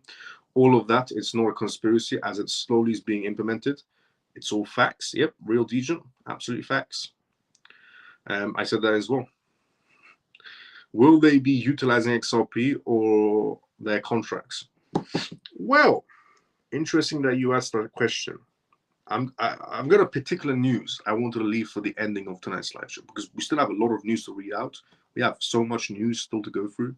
So, you know what? Towards the end, I will let you know regarding Shelly's question. So Shelly's question is, will they be utilizing XRP on their contracts and so on? And for BRICS nations. Well, they're all on the back of international settlements. There's a PDF document titled Cross-Border Payments and Ripples on it. But also another document was released. Another PDF document from Russian banks were released as well. So I'll leave that news for the end of this live show because we still have quite a lot of news to go through by the time we get there. Why taking long for XRP pump is because of regulations. Do you see them taking over? It sounds like it's progressing more than I thought it would. Do I see essentially the BRICS nations taking over? The way they're climbing the ladder, yes. But it's also about something else that me and JP said a very long time ago. And, me and JP on this live show, we're having a conversation. And we talked about a very long time ago that this could just be one big show where, essentially the number one currency that's controlling the world is obviously the US dollar, which means America's controlling everything. And then the backbone of an entire new financial system is essentially an XRP ledger, which is an American company again. So we're moving from America having dominance in a traditional sense in a fiat world to moving to a digital world where, again, America has the ranks. Yes, XRP ledger is decentralized and everybody gets to use it, which is absolutely amazing. But we're moving away from American dominance to American dominance. And I said this a very long time ago that when Ripple was having sit-downs, so Brad once did an interview on a news channel, I think it was CNN or Bloomberg. He once did an interview where he said, a very long time ago, he said, the news anchor said to Brad, are you not having issues with being sued by the SEC and, trying to sign contracts and partnerships? Is that not difficult for you? And Brad said, the first thing I say when I have a sit down, he said, for example, he said, I had a sit down with the Saudis and, essentially the Middle Eastern countries. And the first thing I said was, we're being sued by the SEC and, the US is looking into us and we have this law battle going on, lawsuit going on. He said, before I sit down, I say these things that, we're being sued by the US authorities and so on. And then, I let them know right at the beginning and I signed the contracts with them. If you look more into that, the countries that they've signed are against the US. I mean, the Saudis are against the US, even though the oil companies, the US oil companies built Saudis from the ground up. The same goes for the UAE. I mean, the UAE was just desert. The reason why it looks like, the UAE, Dubai is Dubai, and absolutely amazing, is because, again, of the Americans. The reason why Dubai looks like Dubai, or the UAE looks like UAE, or Saudi Arabia looks like Saudi, is because of US oil companies that made them look like that. So, but these countries are against, essentially, the US and so on. So on that play, I said, what's the easiest way to do a deal with anyone? If you are a great salesperson, what's the best tactic you can have as a salesperson? The best tactic you can have as a salesperson is finding common ground. If you find common ground, it depends on your business. Because if you're trying to sell a t-shirt to someone, you don't need to find common ground. But if you're trying to sell $1 billion business idea to someone, they need to find common ground. So the best tactic for a deal like that was to find common ground. And what better common ground than we both have the same enemy? So it was easier for them to sign deals with nations that are against the US when they tell them, we're against the US, we're thinking about moving our headquarters. For a very long time, Brad said they want to move Ripple's headquarters, and Ripple's headquarters, shouldn't be inside the US. So they were mentioning all these things, we don't want to be in the US, we're going to move our headquarters, the US is against us, and they were using all this, to sign countries that are against the US. So the enemy of my enemy is basically that type of scenario. But it was common ground for nations that are against the US, so they were able to sign them up much more easier.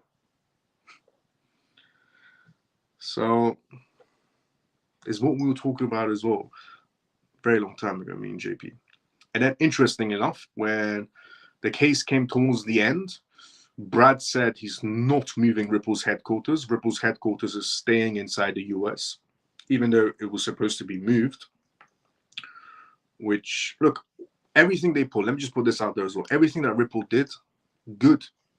If I, literally, everything that Ripple did to close deals, good.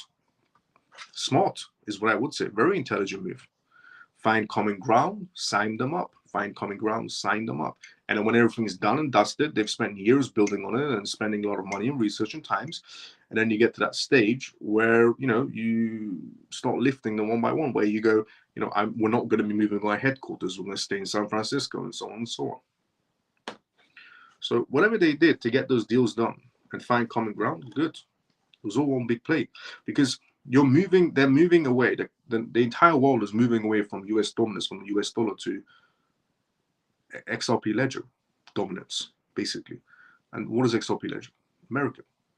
So you're moving away from traditional sense of American fiat, US dollars, to an entire financial backbone American. It's the same scenario with Swift, basically. But amazing. Every move that Ripple pulled, absolutely amazing. Absolutely amazing. So well done to Brad, well done to Ripple, well done to everybody. Well done to Ripple, well done to Brad, well done to everybody from Ripple's team. They played their cards very nicely. I'm proud of them.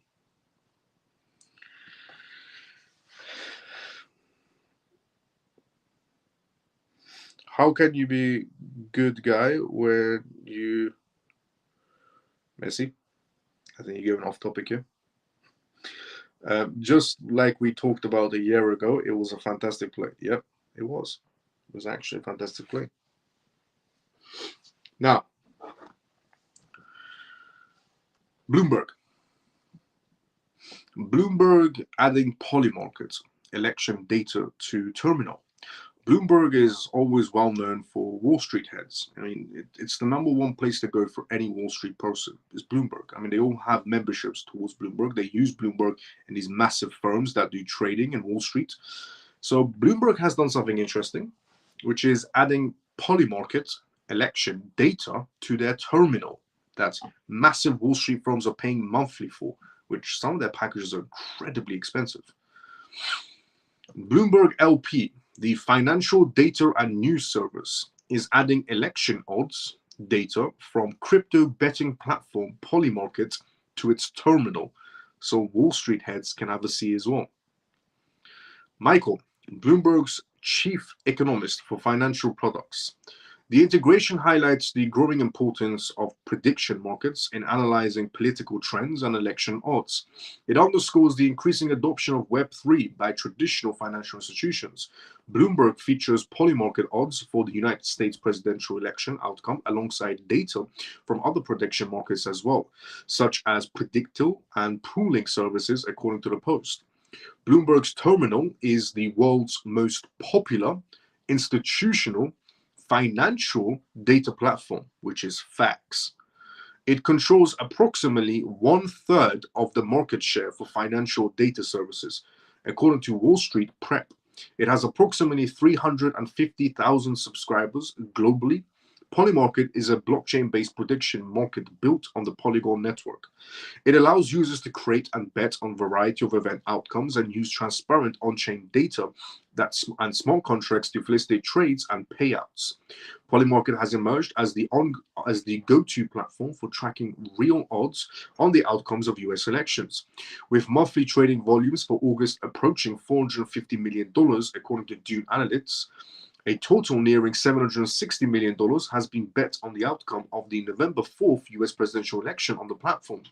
According to Polymarket, as of August 29th, Republican candidate Donald Trump has slightly more favorable odds than Democratic Kamala Harris, with Trump sitting at 50% and Kamala Harris sitting at 48%.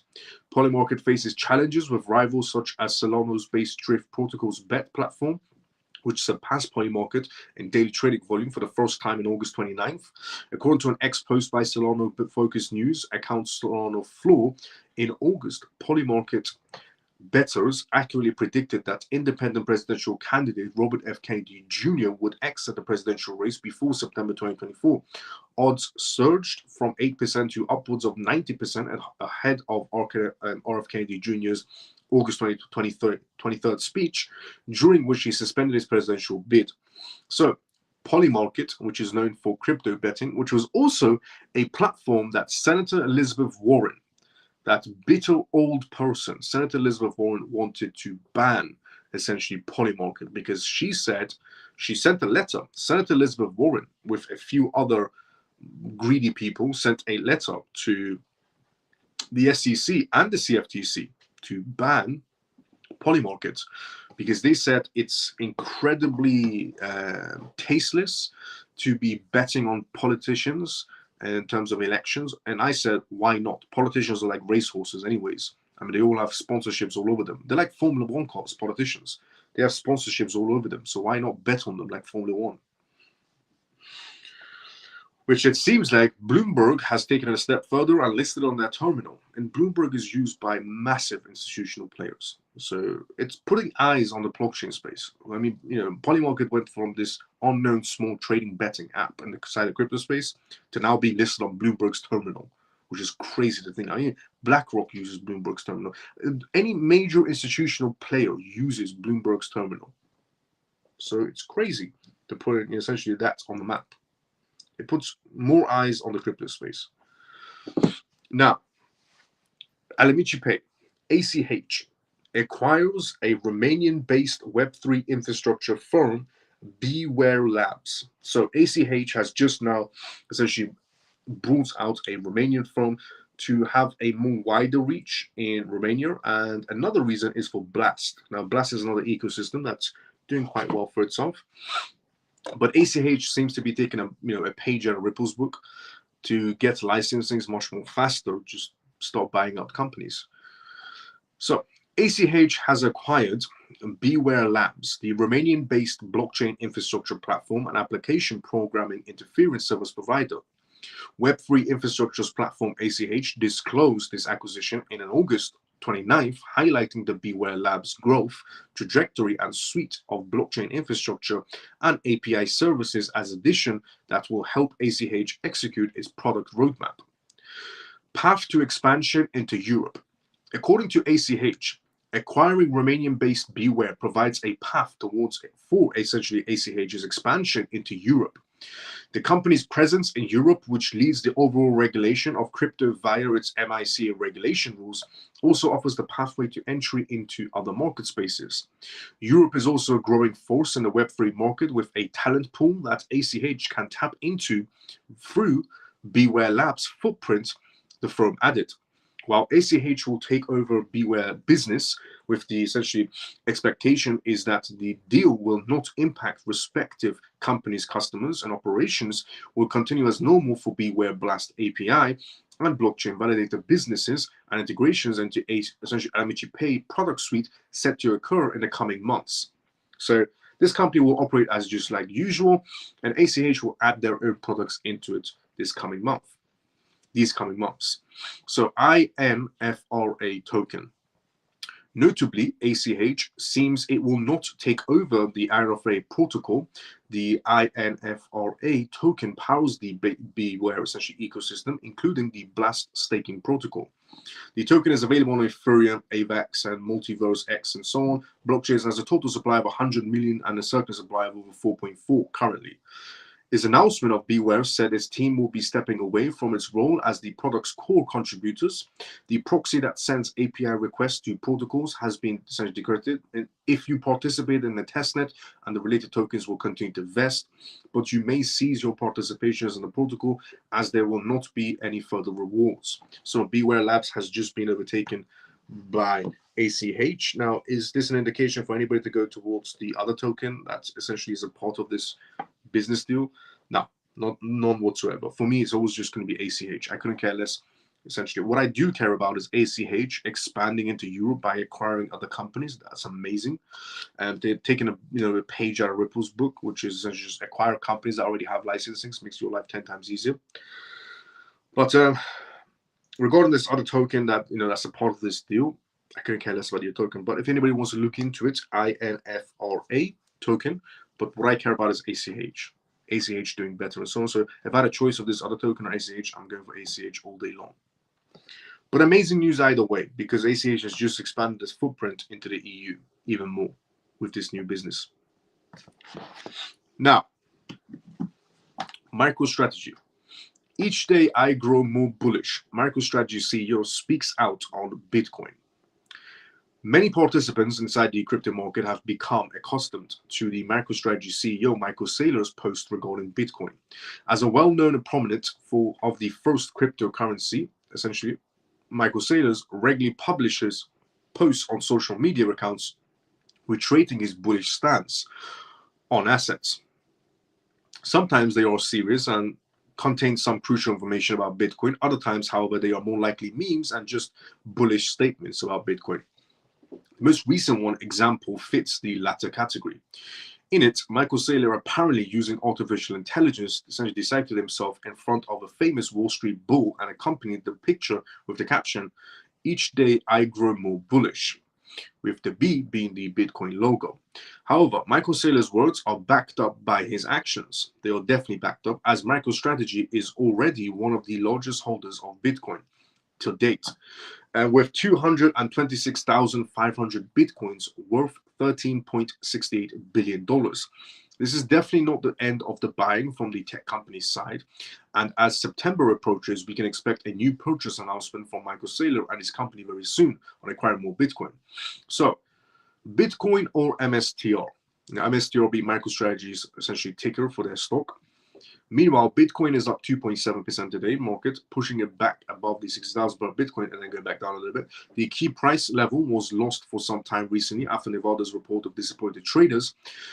As beta to tech stocks, Bitcoin also lost ground, but we may see that buyers are still here, and Saylor is definitely one of them. What is funny is that while Bitcoin is falling essentially as a beta tech stocks, MicroStrategy stock MSTR itself became a beta to cryptocurrencies, considering how much cryptocurrencies it holds, and so much so that even the miners like Vortex Bands are also starting to acquire MicroStrategy stocks as strategic assets. So it's got to a stage where essentially Michael Saylor, MSTR, MicroStrategy, that corporations that are actually mining Bitcoin are buying MSTR stocks because of the large quantity of Bitcoins they do hold.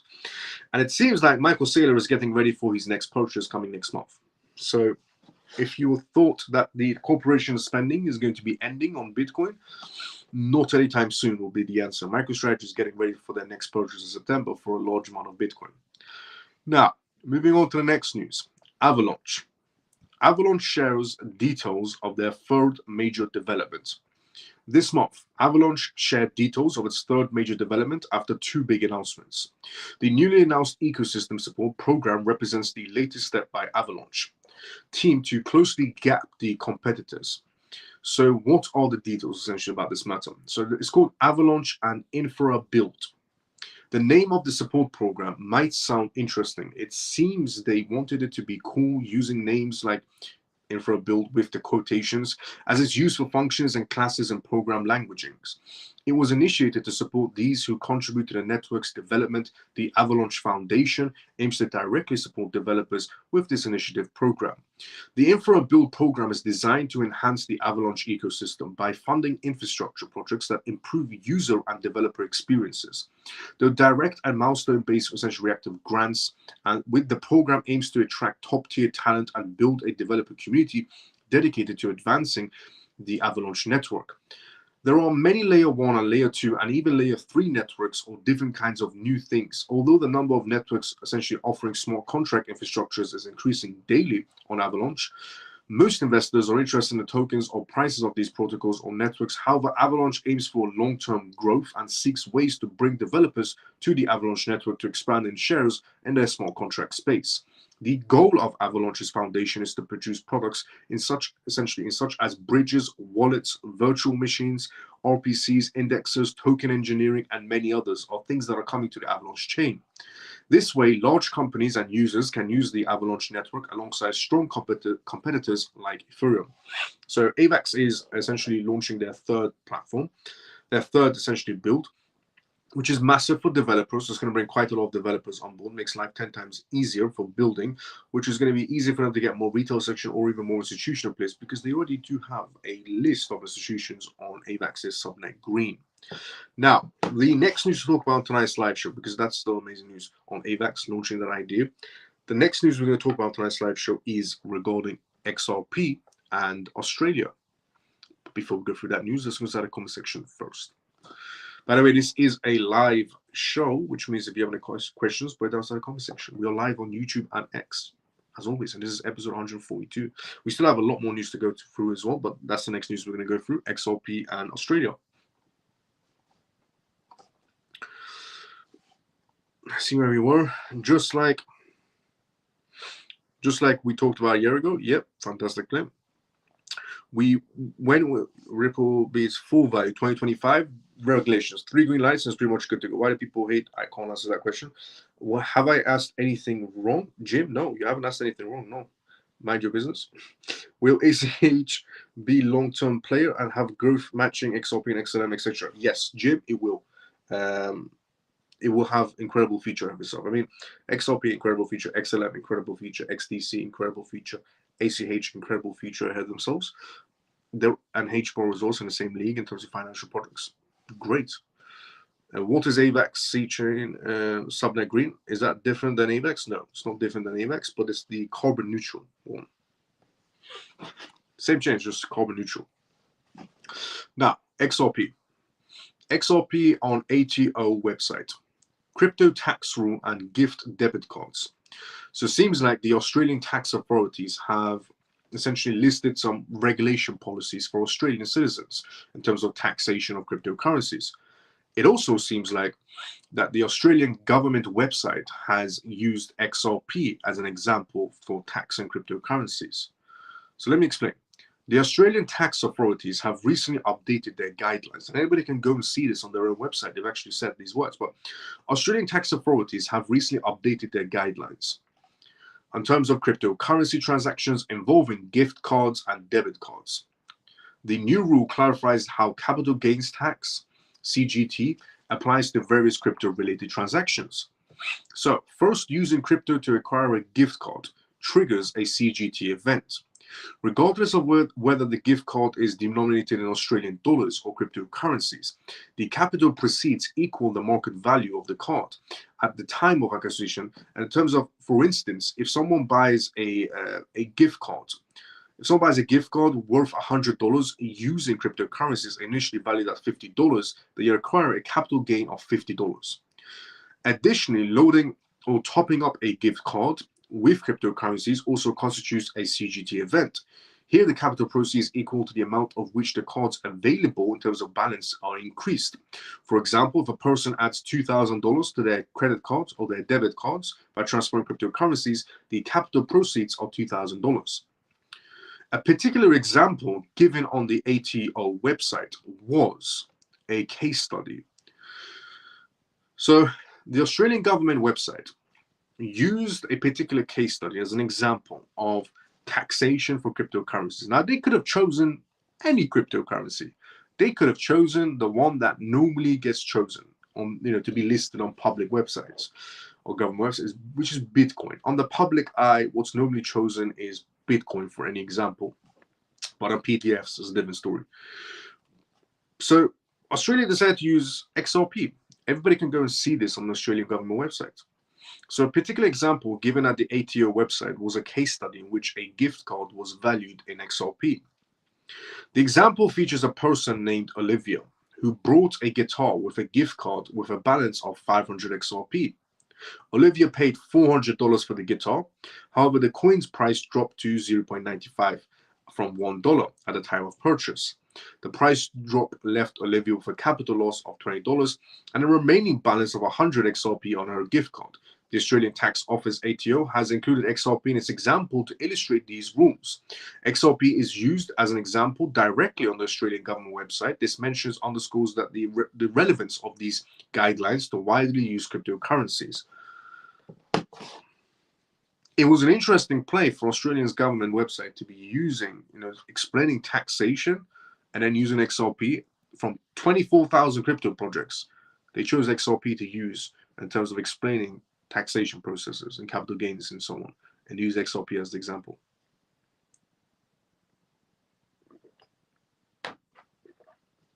And people say XRP, is a useless project. Why would anyone even mention XRP? Is what people would say. Why would anybody use XRP? Why would people mention XRP? Why would banks mention XRP? Why would, governments mention XRP? Is what some people would say. Just want to put that one out there. Because they had a choice of 24,000 crypto projects. 24,000 crypto projects they had a choice of to explain taxation. And they only chose one, which was XRP. Now, Japan to reform crypto taxes, boost Web3 infrastructure in terms of startups.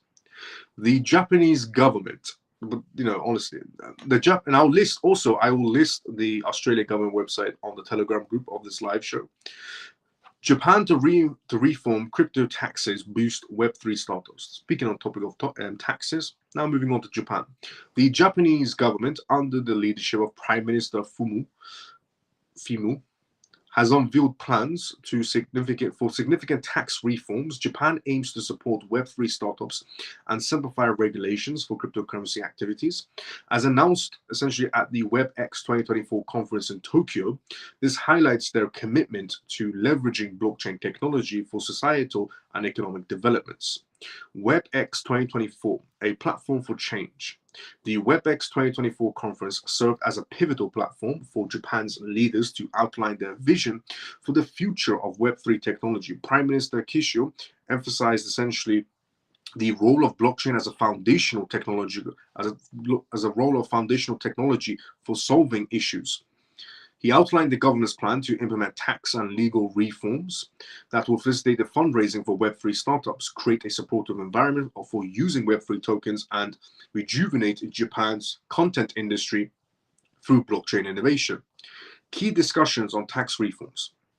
Japan is considering changing the taxation of cryptocurrencies and blockchain activities to support the crypto sector.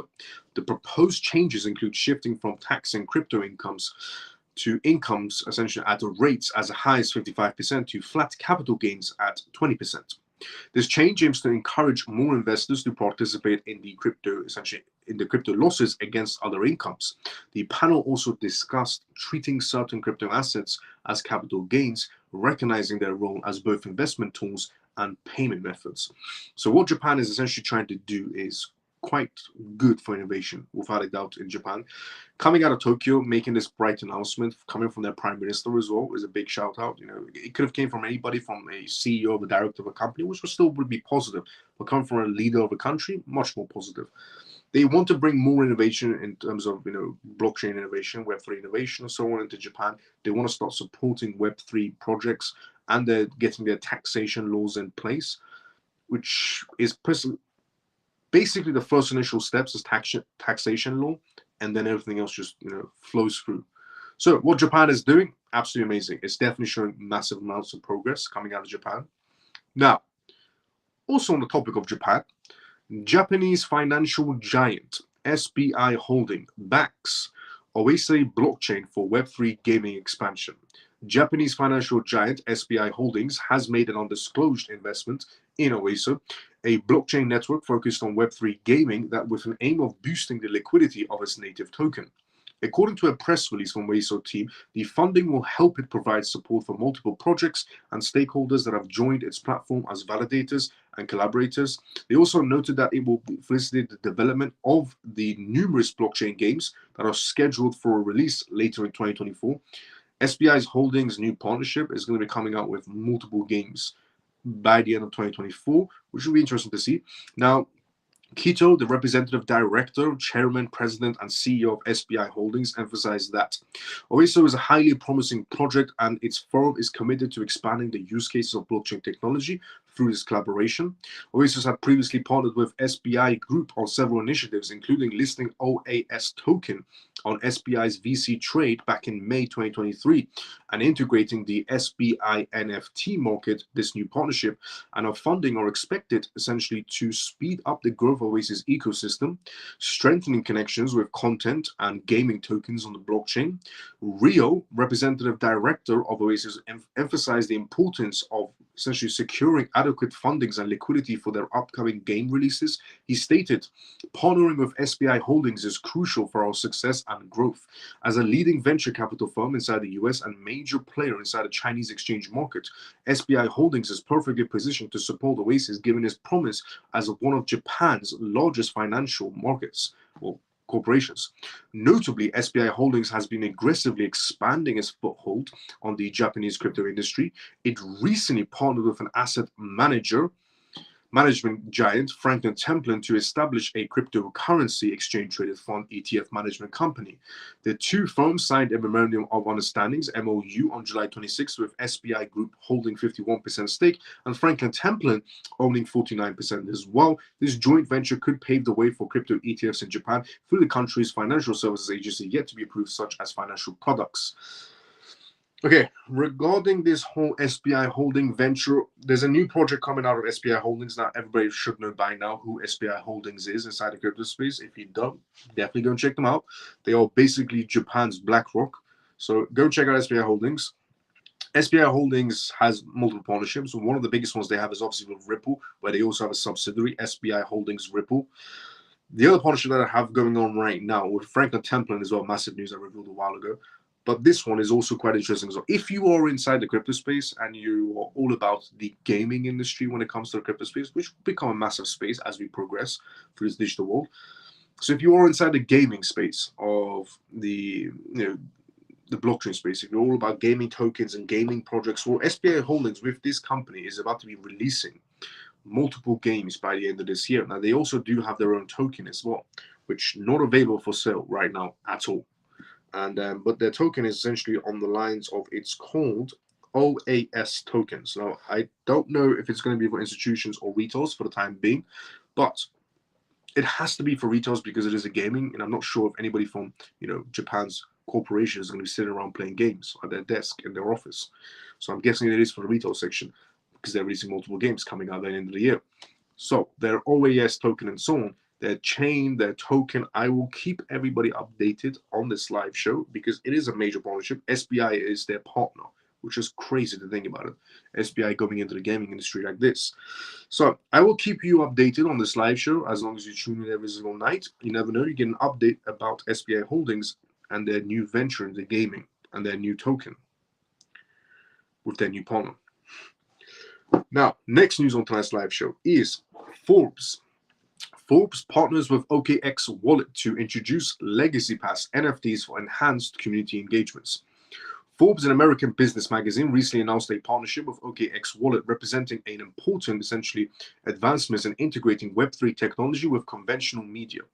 This collaboration focuses on creating the Forbes Legacy Pass, an exclusive non-fungible token NFT meant to deliver numerous benefits to Web3 community members. The Forbes Legacy Pass, an NFT that's coming out very soon.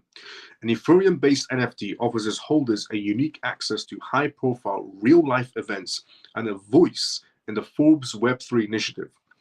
The pass allows members to engage with the Forbes Inner Circle and partake in key business summits, such as the prestigious Under 30 Summit. Holders can also have essentially a vote on entries in the Forbes Web3 list, allowing them to shape the discourse within the digital asset space. This is massive news coming from Forbes right now, especially part of OKX. OKX also has a token, OKB, the exchange, the crypto exchange. But this is a massive announcement coming from Forbes, without a doubt. Strategic partnership benefits. As a part of this partnership, OKX wallet users receive prioritized application reviews for legacy pass through OKX drops, making it the only on-chain wallet with such a provision. This strategic move aims to essentially foster a quicker integration of OKX users into Forbes' digital community. Taha Ahmed, Forbes' chief growth officer, emphasized that this initiative underscores Forbes' commitment to initiative and its dedication to providing a platform for meaningful community engagements and contributions, bridging digital and physical realms. This partnership highlights the evolving role of NFTs beyond simple digital collectibles. They are becoming tools for real-world utility, bridging essentially online and offline experiences. The Forbes Legacy Pass exemplifies how digital assets can unlock virtual and physical spaces, offering tangible benefits and networking opportunities that extend into various professional realms. The OKX Chief Marketing Officer, Hadir, has remarked on the transformative potential of this collaboration, noting that it redefines how creators and innovators interact with digital assets, aligning them with significant real-world interactions and benefits. Forbes and OKX projects is a significant step towards integrating digital assets with real-world applications, providing NFTs essentially ability to serve as more than just a collector's item. As these technological developments, they are anticipated to signify impact on the landscape of digital interactions and community building in Web3. This is massive news, without a doubt, regarding Forbes and OKX. If you ever wanted to have interactions, if you are an entrepreneur, if you are somebody that's building their own startup blockchain project, their own startup Web3 project, gaming project, something crypto related, and you wanted to always have some sort of communication with people that are incredibly intelligent, that are incredibly essentially, inside the business space, for example, that have a lot of money in their pockets. That could be also VC companies. And you wanted easy access to be able to talk to these people and explain to them what your crypto project is, or what your blockchain project is, or so on. This is amazing, because if you go for their legacy pass, their Forbes legacy pass, when it is launched, you get to attend Forbes essentially events, which are normally filled with incredibly wealthy people from quite a list of companies around the world. I mean, they have the Forbes list, the Forbes billionaire list, the Forbes under 30 list, the Forbes, and so on. And you also get votes on matters that happen. Forbes apparently wants to start this Web3 company list or crypto list or so on. And you get to have also a say and a voice in these matters as well, which is okay up to some extent. But the part that I care about is you having access to special Forbes events that are just business related. That is incredible. Now, going on to the Russian news. This is what Shelly was asking me for. Is XRP, Ripple, anything involved in this whole Russian cross-border payments and so on? Well, Russian central banks, there's still quite a bit to go for the live show, but going on to the Ripple news now. Russian central banks taps Ripple for global payment solutions. Ripple, which is known globally for having an extensive network of over 1,700 global partnerships, is a dominant force when it comes to cross-border payments. Now, the reason why we know it has 1,700 partners is because of the documentation that was released because of the court cases, which is massive. So, its collaborations with multinational financial institutions and banks have placed it on the top of cryptocurrencies, even though they have had their legal problems with the SEC. To add to this list of partnerships, there are reports emerging from Russia that their central bank could be exploring Ripple's technology. Now, why is there reports emerging out of nowhere? Well, this development of one of the largest economies in the world exploring XRP could mean a lot, not only for Ripple, but also for their entire crypto community. XRP's emerging role in Russia. A report that was released by the Central Bank of Russia has highlighted the potential use of XRP in upgrading their cross-border payment systems. The report closely The report looks closely into how Ripple's technology could streamline international money transfers. It suggests that XRP enables almost instant transactions by converting fiat into XRP tokens, moving them through Ripple's distributed ledger technology, and then converting them back into local currency upon arrival.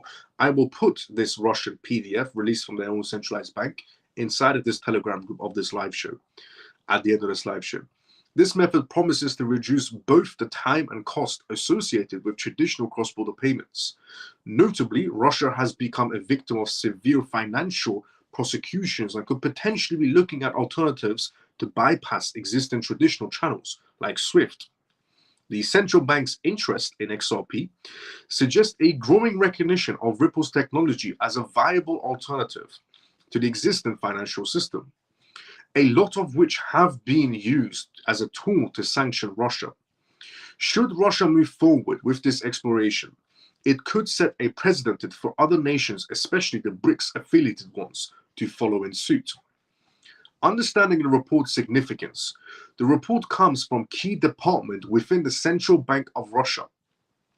The Department of National Payment Systems is this PDF documentation. This department oversees, regulates Russia's payment systems. The PDF that's just been released from Russia for their centralized banks, the department this PDF was released from, is the same department that this department oversees and regulates Russia's payment system. And an influential organization like this endorsement of XRP is a notable development. The report underscores the Russian central bank's commitment to exploring initiative solutions that could enhance the efficiency and security of financial transactions, giving Russia significant influence in the global finance, especially after the sanctions that followed the war in Ukraine. The implications of this exploration are huge and potentially encourages other central banks to examine Ripple's solution for their own cross-border payment needs. Ripple's footprint extends beyond Russia.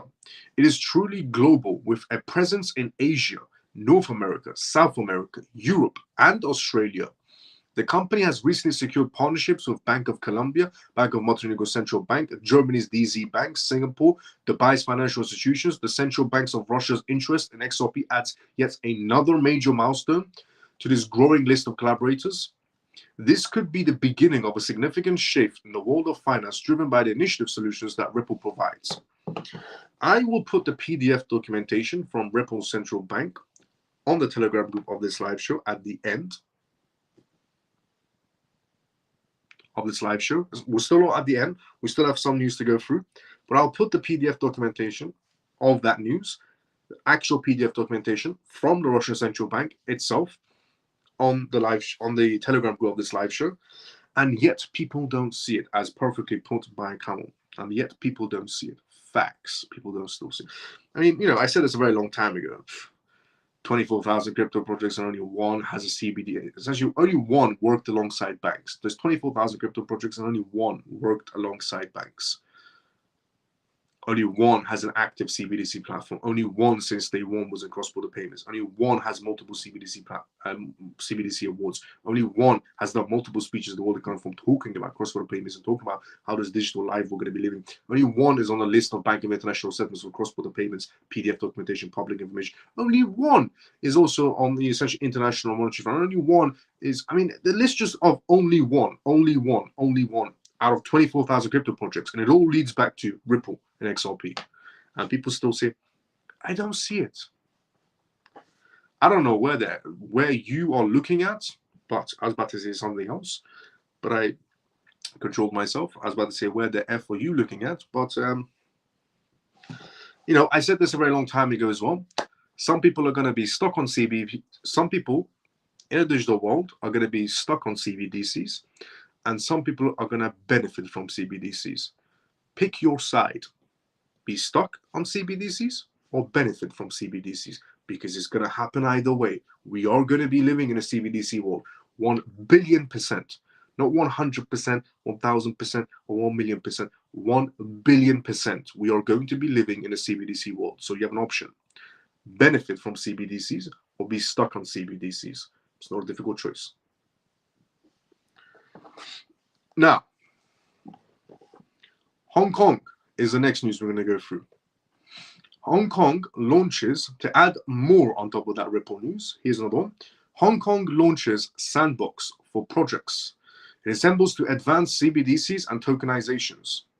Hong Kong has introduced a sandbox for project resemblance, a wholesale central bank digital currency CBDC project. This initiative brings the region closer to integration of tokenizations within its traditional financial industry. A lot of people don't know inside the crypto space that tokenization is not just for essentially public chains and so on. You know, tokenizations are not just for essentially projects like Ethereum being on a public chain, or essentially for cryptocurrencies is what I'm trying to say. Tokenizations in terms of CBDCs is a very big gig, especially in Switzerland. Swiss banks have been doing CBDC tokenization testing for a few years now, and they've all been successful testings. Tokenizations for CBDCs is going to be a massive market space, an incredible market space. CBDC tokenization. And who does CBDCs? 24,000 crypto projects. Who does CBDCs out of 24,000 crypto projects? It's a difficult one. Now, wholesale CBDCs are designed for use by financial institutions, unlike retail CBDCs, which are meant for general public everyday transactions. Wholesale CBDCs focus on interbank settlements and large value payments. The sandbox is launched by Hong Kong's monetary authority, HKMA, which is the central bank's institution of the region. The sandbox will initially explore 4 key areas: basic money and investment management, liquidity, sustainability, and green finance. Also, do you know who is a green finance crypto project? By all means, Ripple. Go and look at Ripple's carbon neutral footprint. That might not matter to you or to me. I couldn't care less about saving CO2 if I believe that. But here's the thing. The retail section couldn't care less about CO2 because we're just going to get taxed for CO2, for carbon neutral projects and so on. But Ripple is top of the list in terms of a blockchain for carbon neutral footprints, which matters a lot for institutions. So in terms of green finance and trade finance and supply management is what they're looking at in Hong Kong right now for CBDC tokenization. The sandbox will take form of an experiment in the use of interbank settlements through tokenized money. Key banks, firms join Hong Kong's project, and it essentially examples for tokenization tests. So who are these banks that are joining essentially this testing for tokenization CBDC in Hong Kong in this digital sandbox? Well, some of these key players involved in project examples are the Bank of China, HSBC, Ripple partner, Hang Seng Bank, Ripple partner, Standard Chartered Bank, Ripple partner, among the others. Some of these companies in technology and finance who essentially will attend the and essentially are also Ant Digital, Hashkey, Ripple partner, Microsoft, as well as asset managers such as BlackRock, Franklin Templeton, Ripple partner, and among others. These banks' tokenized deposits platforms have been integrated into the sandbox by the HKMA. It will also encourage payment versus payment and delivery versus payment testing. The first step of experiments will concern the creation of the new tokens with a focus on financial and real-world asset reflecting the 4 pillars of Hong Kong's initiative, particularly the Hong Kong highlighted need for robust framework, and would foster the sustainability of tokenized assets. In terms of sustainability of tokenized asset markets in Hong Kong, the Hong Kong Monetary Authority plays a significant role in this process, cooperating with the Securities and Futures Commission, SFC, in the encouraging of the asset management industry to use tokenizations more actively. Globally, the Hong Kong Monetary Authority aims to partner with the Bank of International Settlements, Innovation Hub, Hong Kong Center, and involve the CBDC expert group in the expansion of the sandbox. So Hong Kong having a list of pretty much all the banks that are working with Ripple in their CBDC tokenization project, and then to add someone else on top of that list is the Bank of International Settlements. PDF document titled cross-border payment, multiple PDF documents. But the Hong Kong Monetary Authority sees the sandbox as a major leap towards the development of tokenizations and innovation inside the financial sector of Hong Kong. So, I mean, what more could you possibly want for a finale good news? Because we have just reached the endings of tonight's live show. But if you were expecting good news, well, there's your good news.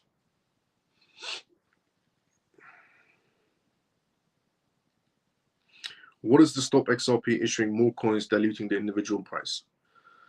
What is the stop XRP issuing more coins? You never know the answer to that one, and you'll never know the answer to that one either. And that goes for any other crypto project. Any other crypto project can open up the taps. So your question, Butch, can apply to 24,000 different types of crypto projects except Bitcoin. Unless the Satoshi Nakamoto person just is a third-party person that dilutes the market later on. But that question, Butch, completely much applied to any other crypto project as well. But what can stop a particular crypto project is if they put it in their licenses, if they put it in their policies, if they put it in their contracts, if they put it in their terms and conditions, then it will stop them from printing more. Now, let's go inside the conversation first. But Shelly, you got your answer regarding utilization, Ripple, XRP, Russia. All the CMF, well, ACH long-term play and have growth matching. So yes, it does. Jim, it has a lot of growth. Is it okay to hold on to C chain? What's C chain, Jim?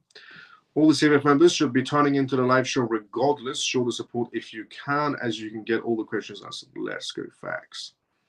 And people still don't see it. Facts. Mic drop yet again. Let's go, Shelly. How are people not seeing this and the price XRP? I mean, where the F's were you looking at? Mouse's quote of the day. Let's go, Stormy.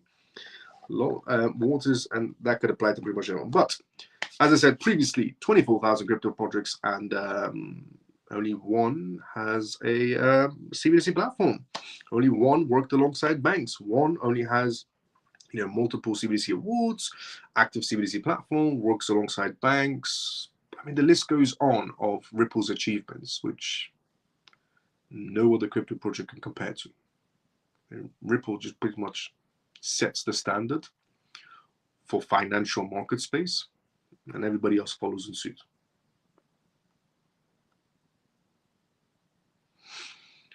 Good night, Miles and CMF. See you tomorrow. Thank you, Mike. See you tomorrow, same time as usual. I hope I made it, because I missed yesterday's live show. If you try to tune this live show and you couldn't see it, it's because yesterday I was outside London and I was driving back in, and there wasn't enough time for me to be able to make the live show. So I tried to make this a great live show because we missed yesterday's one. So I'm hoping it was a great live show. I'm hoping basically everybody enjoyed this live show. And I made it up for yesterday by delivering this amazing news.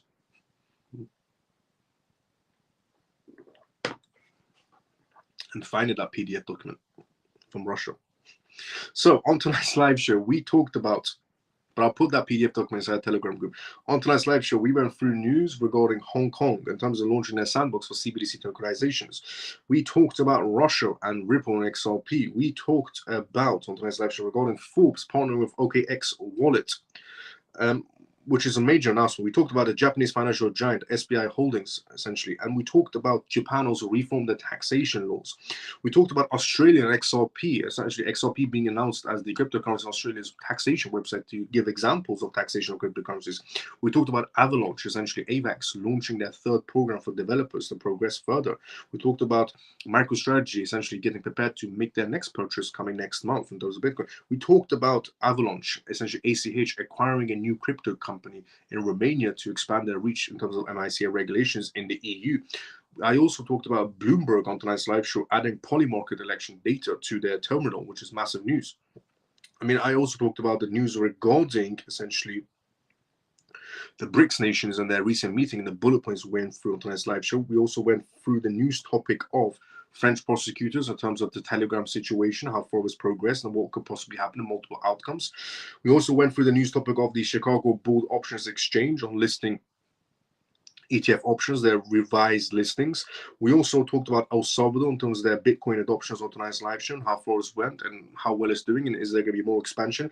We also talked about the Swan Bitcoin and Equity Trust joining forces to expand Bitcoin IRAs in terms of pensions and individual 401ks. We also went for the news topic of Trump launching that new crypto platform. So quite a mixture of news that we went for on tonight's live show. If you enjoyed this live show, drop a follow, drop a like, and tune into it every single night. This is called the CMF Live Show. It stands for Crypto Miles Family. And we have our own Telegram group as well, which anybody's more than welcome to join. It's completely free. And everything I do is completely free source. I've been doing this live show for over a year and a half, or I'd say 2 years by now. And every episode is completely free to watch and tune in, communicate with other members inside the comment section. And this was episode 142. So tune in for episode 143 tomorrow. If you enjoyed this live show, drop a follow, drop a like, and tune into it every single night. I will be seeing everybody tomorrow, same timing as usual.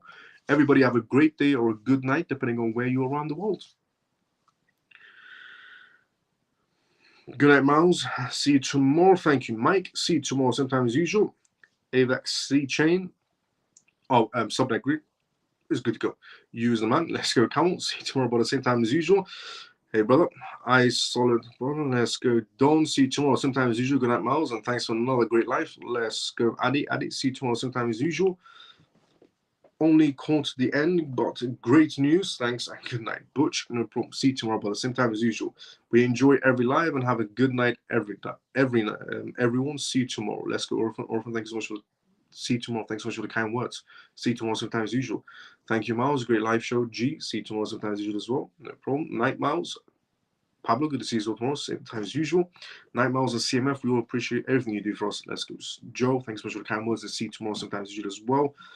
Good night, Miles and CMF. Great live. Let's go, Carol. See you tomorrow, sometime as usual as well. Thanks, Miles. Full of great information as usual. Let's go, Shelly. Thank you so much for the kind words. And see you tomorrow, sometime as usual.